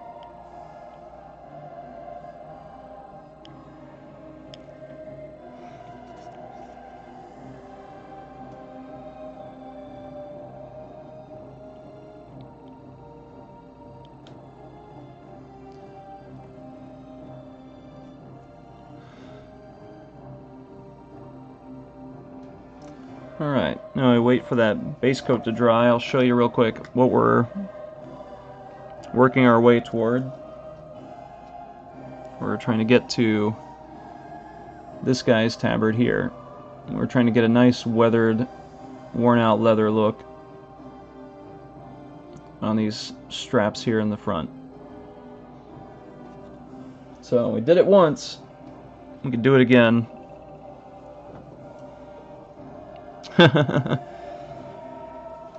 Yeah, Excel is still very effective for making army lists. Takes a while though.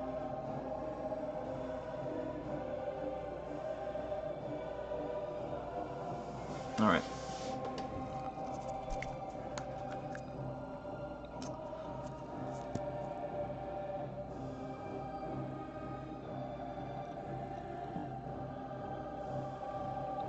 Use some corn red to get some reddishness into our brown color.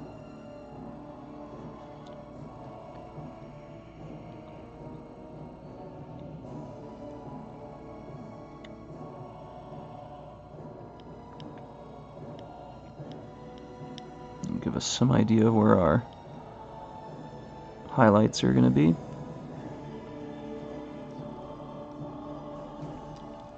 Now we just go in thin and just blend it in there.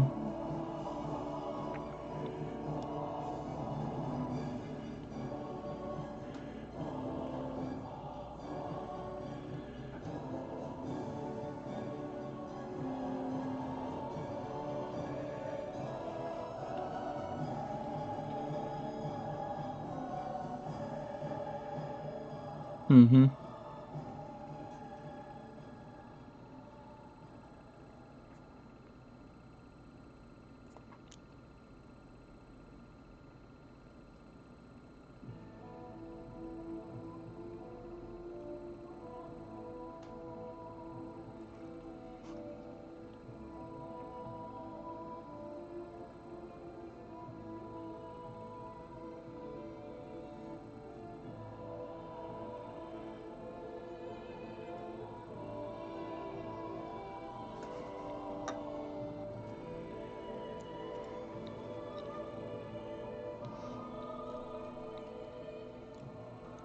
Yeah, before I get around to actually doing my non-single pose Death Guard stuff, I'm gonna have to get someone, probably Larry, to tell me, hey, which of these weapons is not total garbage for the points cost? Because I'm not great at that. I mean, not really huge on min-maxing anyway, but I also don't want to totally waste all my points and take like the absolute worst weapon in the unit on everyone. I like to avoid that.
Yeah.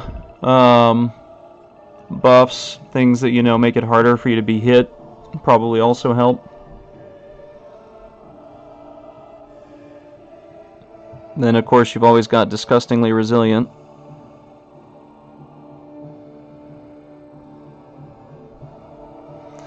Does Disgustingly Resilient work on mortal wounds? I can't remember.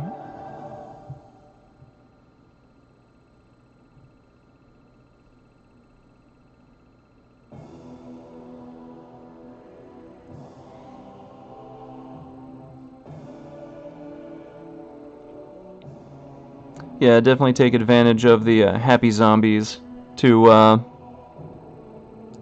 shield your more expensive units. Happy zombies are cheap and plentiful and easy to buff. Just get Typhus in there and they suddenly become a whole lot more dangerous.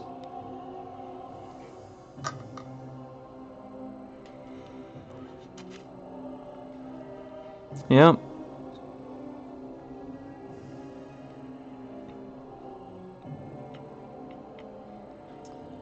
I still remember 3rd edition. It was the golden age of the Genestealer. Alright, I think we got our basic shading on there. So now we're going to start adding scratches.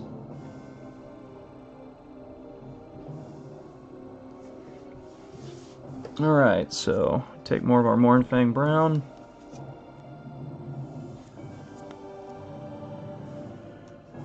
And we add some Screaming Skull.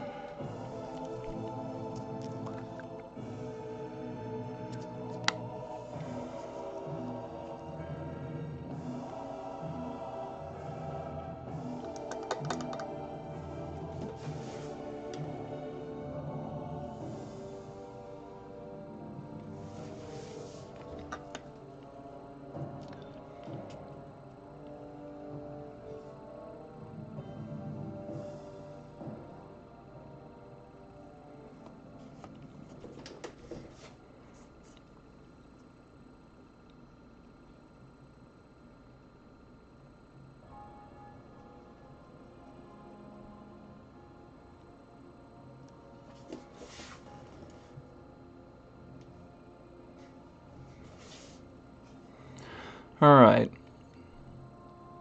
So this is going to look a little less impressive at first, because the real wow factor of this technique does not kick in till you add the glaze later. So you're going to try to make as thin scratches as you can, mostly towards the edges, but not exclusively. So we're going to add a few here and there towards the middle.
And you just make them very random, very tiny. I try to make them a little bit more, try to make more of them towards places where there are nicks in the leather. Sort of show how much more worn they are.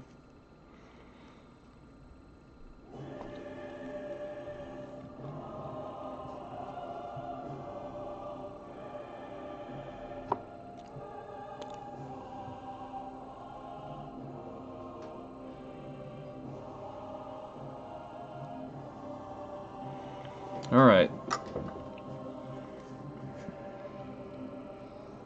Let's get a glaze on there and see if we can bring out what we're really looking for with this technique.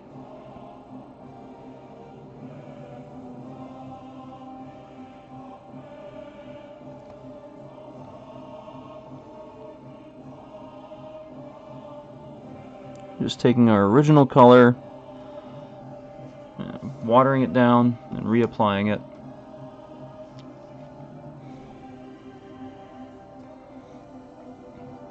I think some Grey Knight Terminators may be okay. Not in like really high levels of competition, but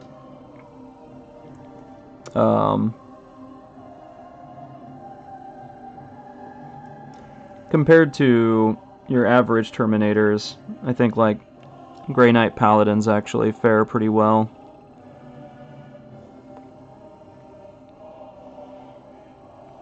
A lot of that has to do with, you know, being able to take the Apothecary, having 2 wounds each, things like that. But still, you know, multi-wound stuff will get them. Also, a lot of it has to do with their ability to buff their invulnerable save. No, I haven't seen it. I haven't seen any of their... Actually, I haven't seen any of the new Custodes stuff yet and what it does.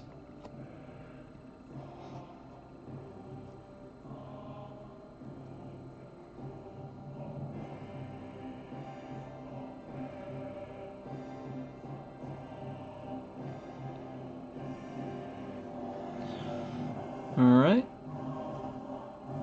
So that's our scratches on our first one.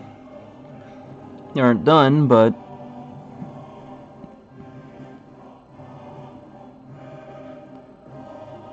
before we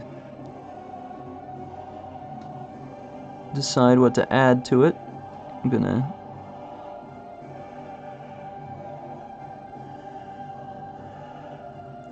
highlight this edge here.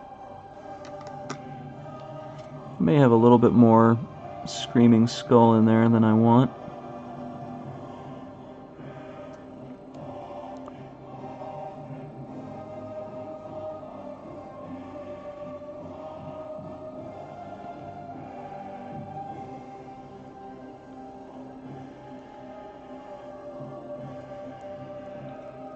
There we go.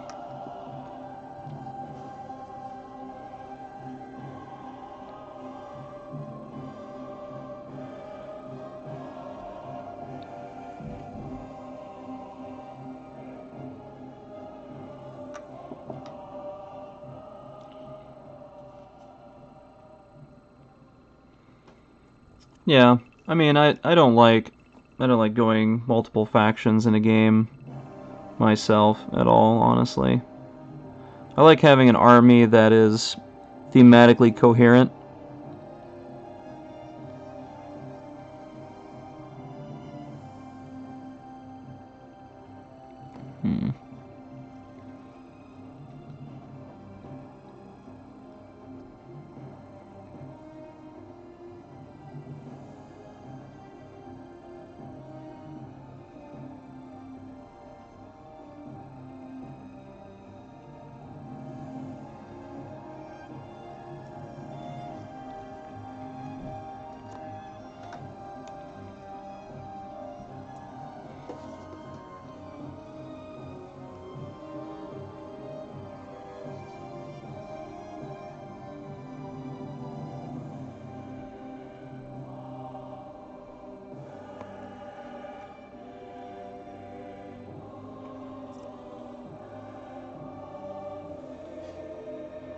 Just giving it a little overbrush so I can just go back with the metal later and straighten it up.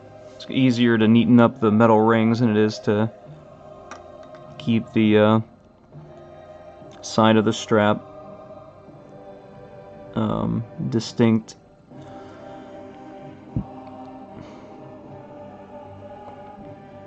Or at least to accomplish getting it there just by going in one brush stroke and being done.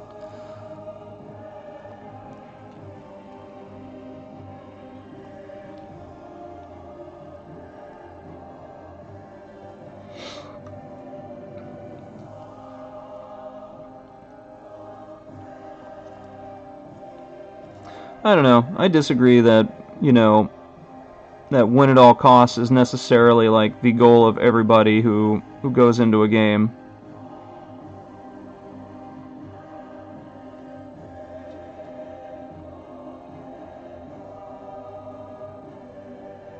And that the whole point of competition is, you know, that win at all costs is the essence of competition.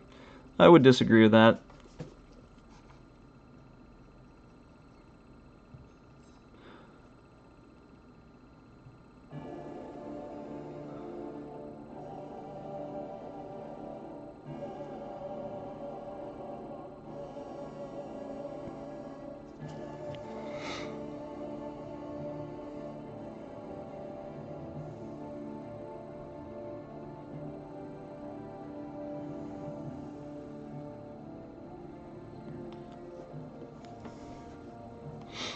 If you take an example, there are a lot of video games out there with abilities that people like to call crutch abilities, because players who, you know, like to win but aren't necessarily good will rely on them to do well in the game. And, you know, those players may actually win games using those abilities, but they're not very well regarded players. And I think people like to have some prestige when they win, and I think certain things remove the prestige of victory from you when you lean too heavily on them.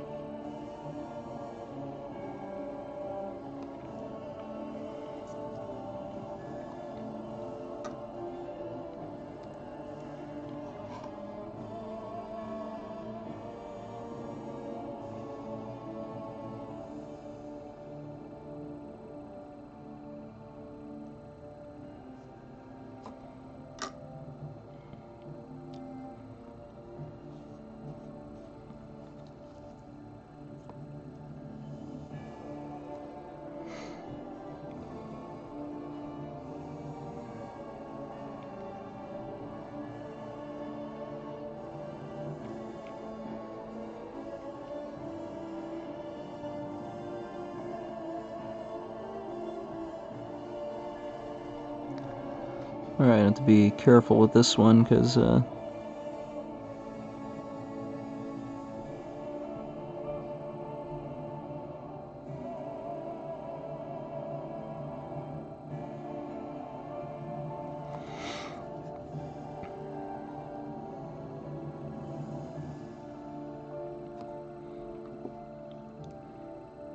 alright, we need to tone down this highlight a little bit.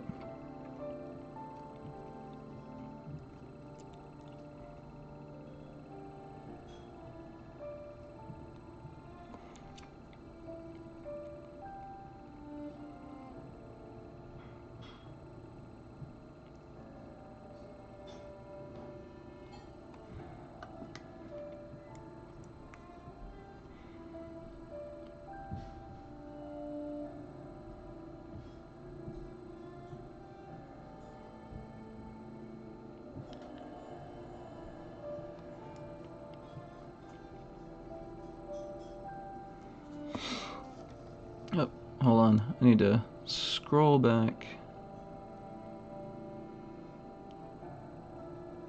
Sorry, the chat box for me right now is just super tiny. Yeah, when to stop? Oh, geez, that's a that's a great question.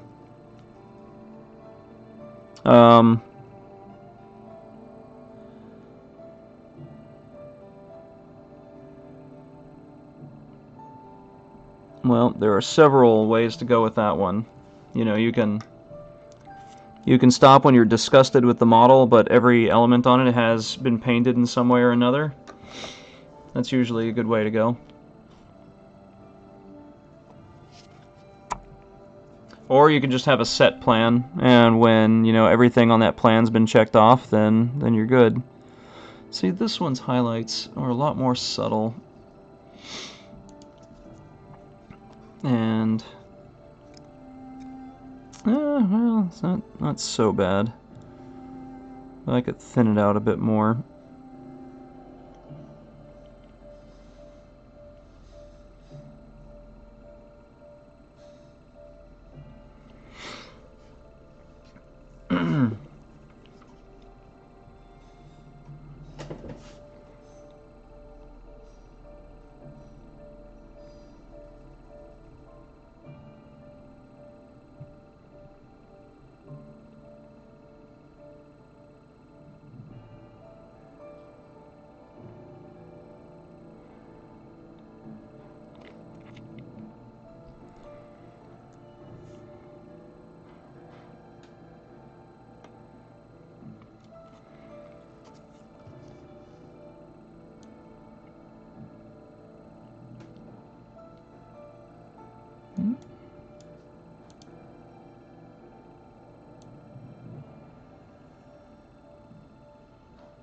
And I can't get the chat box to cooperate at all.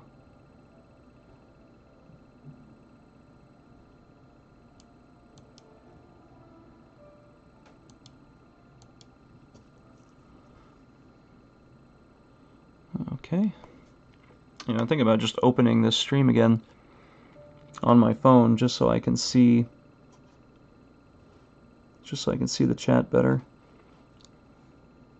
In case you missed it, for some reason I can't open the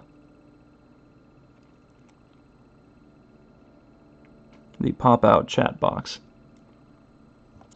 and so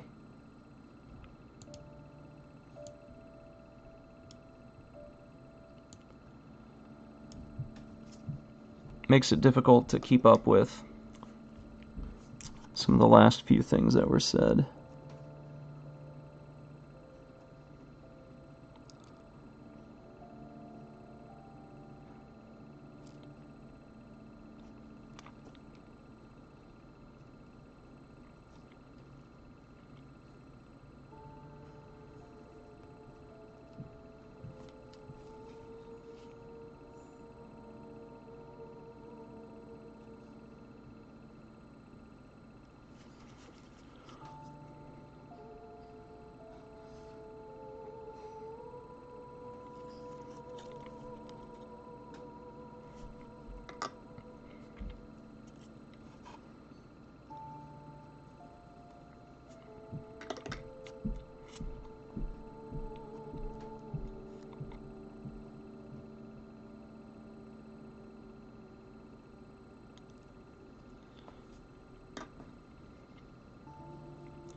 So I'm doing some of this in the pure Screaming Skull so I can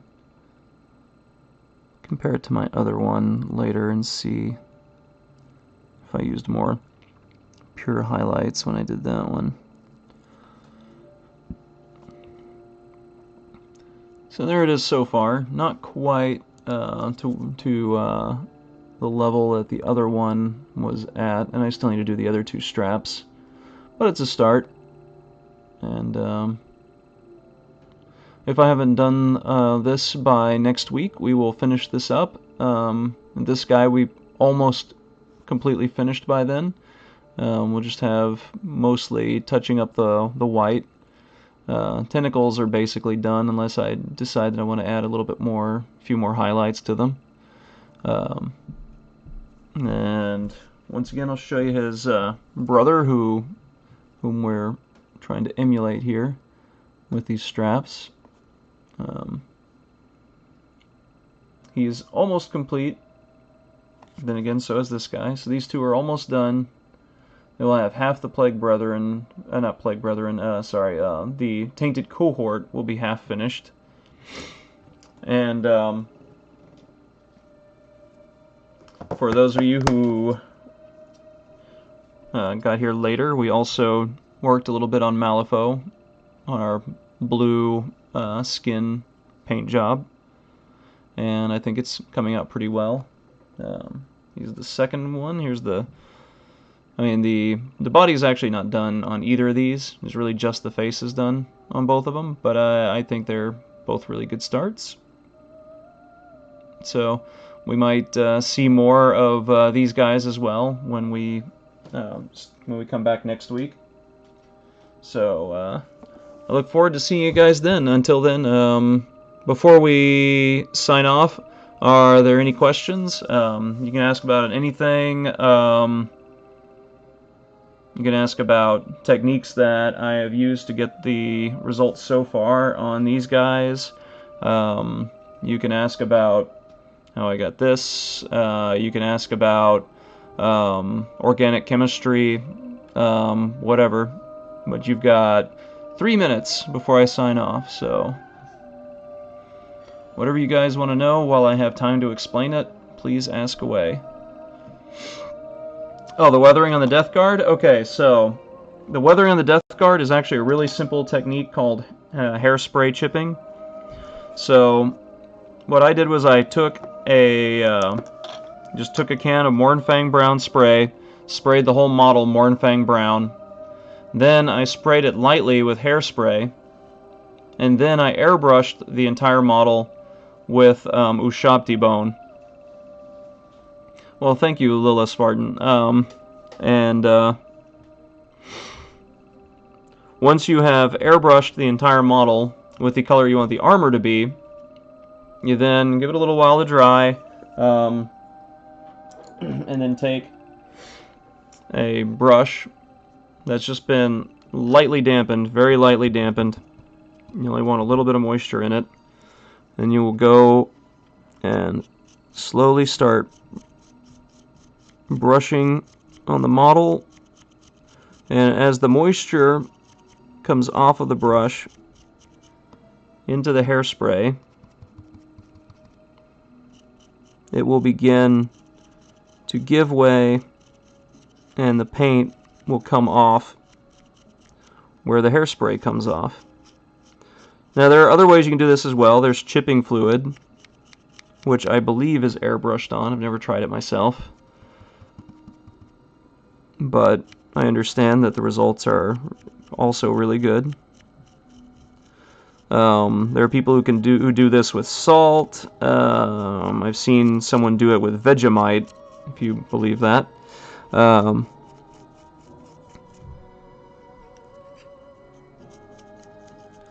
But it's really just a very simple technique. You want to be slow and methodical. You don't want to try to go crazy, or you're just going to take off big chunks of the armor-colored paint, and you don't want to do that. Because one, you'll have to do a lot of touching up, or you'll have to do it all over again. Either way, better to avoid having that problem. Better to just take your time and do it carefully. Now, if you don't have an airbrush, you can use another spray, like say, a GW armored colored spray, as that is exactly what we did here. We used Mournfang Brown spray, hairspray, and then sprayed GW's spray can of Death Guard Green over this guy. The chipping, however, is harder to do and it takes longer, so you have to scrub a bit harder. Yeah, definitely, Terrence. But it also can take longer. But it depends.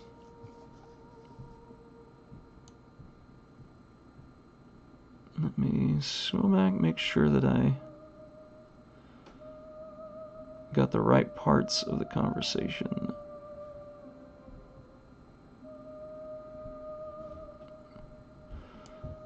Alright, so hopefully next time I'll figure out why it won't give me a separate chat box, and hopefully we'll have that fixed. I think it may be some kind of mod tool that was put in. So I will try to figure that out. But yeah, as with any chipping technique though, be prepared to know its limitations and things you can do to fix it. Yes, Mediocratessa. Mediocratessa, I get it now. Yes, this is weekly at 4 p.m. Central every Thursday, at least for the time being. I may be finding new work soon. So, you know, I think it did Krokeg. I feel like I did fairly well on it. So we'll see. We'll see. Probably about another 20 days. I'll see the results, and I'll start being able to figure out whether or not I'm going to be competitive for the medical schools I want. And so I feel, though, if I were to retake it again, having a better idea of what I'm going to be facing, I could definitely, you know, add some more points on if I wanted to take it a second time. But we'll see. I want to see what the results are first before I decide if I'm going to do that, because there still is a lot of time and effort involved in that. So, in any case, yep, that's the hairspray chipping technique. As I was saying, there are limitations, and you'll have to prepare yourself to possibly know how to do some touching up. As I did earlier on the stream, whenever you want to add chipping yourself, you want to add it in and then go back with your armor color and go over that. You don't want to just add more of the brown chip, like in this case the brown chipping. You want to add the brown chipping and then go over and touch it up with the white to make it look a little more seamless, to make it look like it actually chipped from the white paint. And I know that might necessarily not make a whole lot of sense when I'm explaining it, but if you are going to use the technique, when you try it out, you'll start to see why that's the case. Alright guys, time is up and I've got to go. So I hope you guys got a lot out of this stream, and I hope to see you all next time. And I'll definitely try to get that chat box fixed. You know, hey, good luck guys on your painting endeavors for this week. I believe Thomas should be on in about an hour and a half, so if you want to come back to the Bull stream in an hour and a half, you will see Full of Monkey, and you know, check out Thomas. He's a whole lot of fun, and I think you'll get something out of him too. Take care, and we'll see you next time.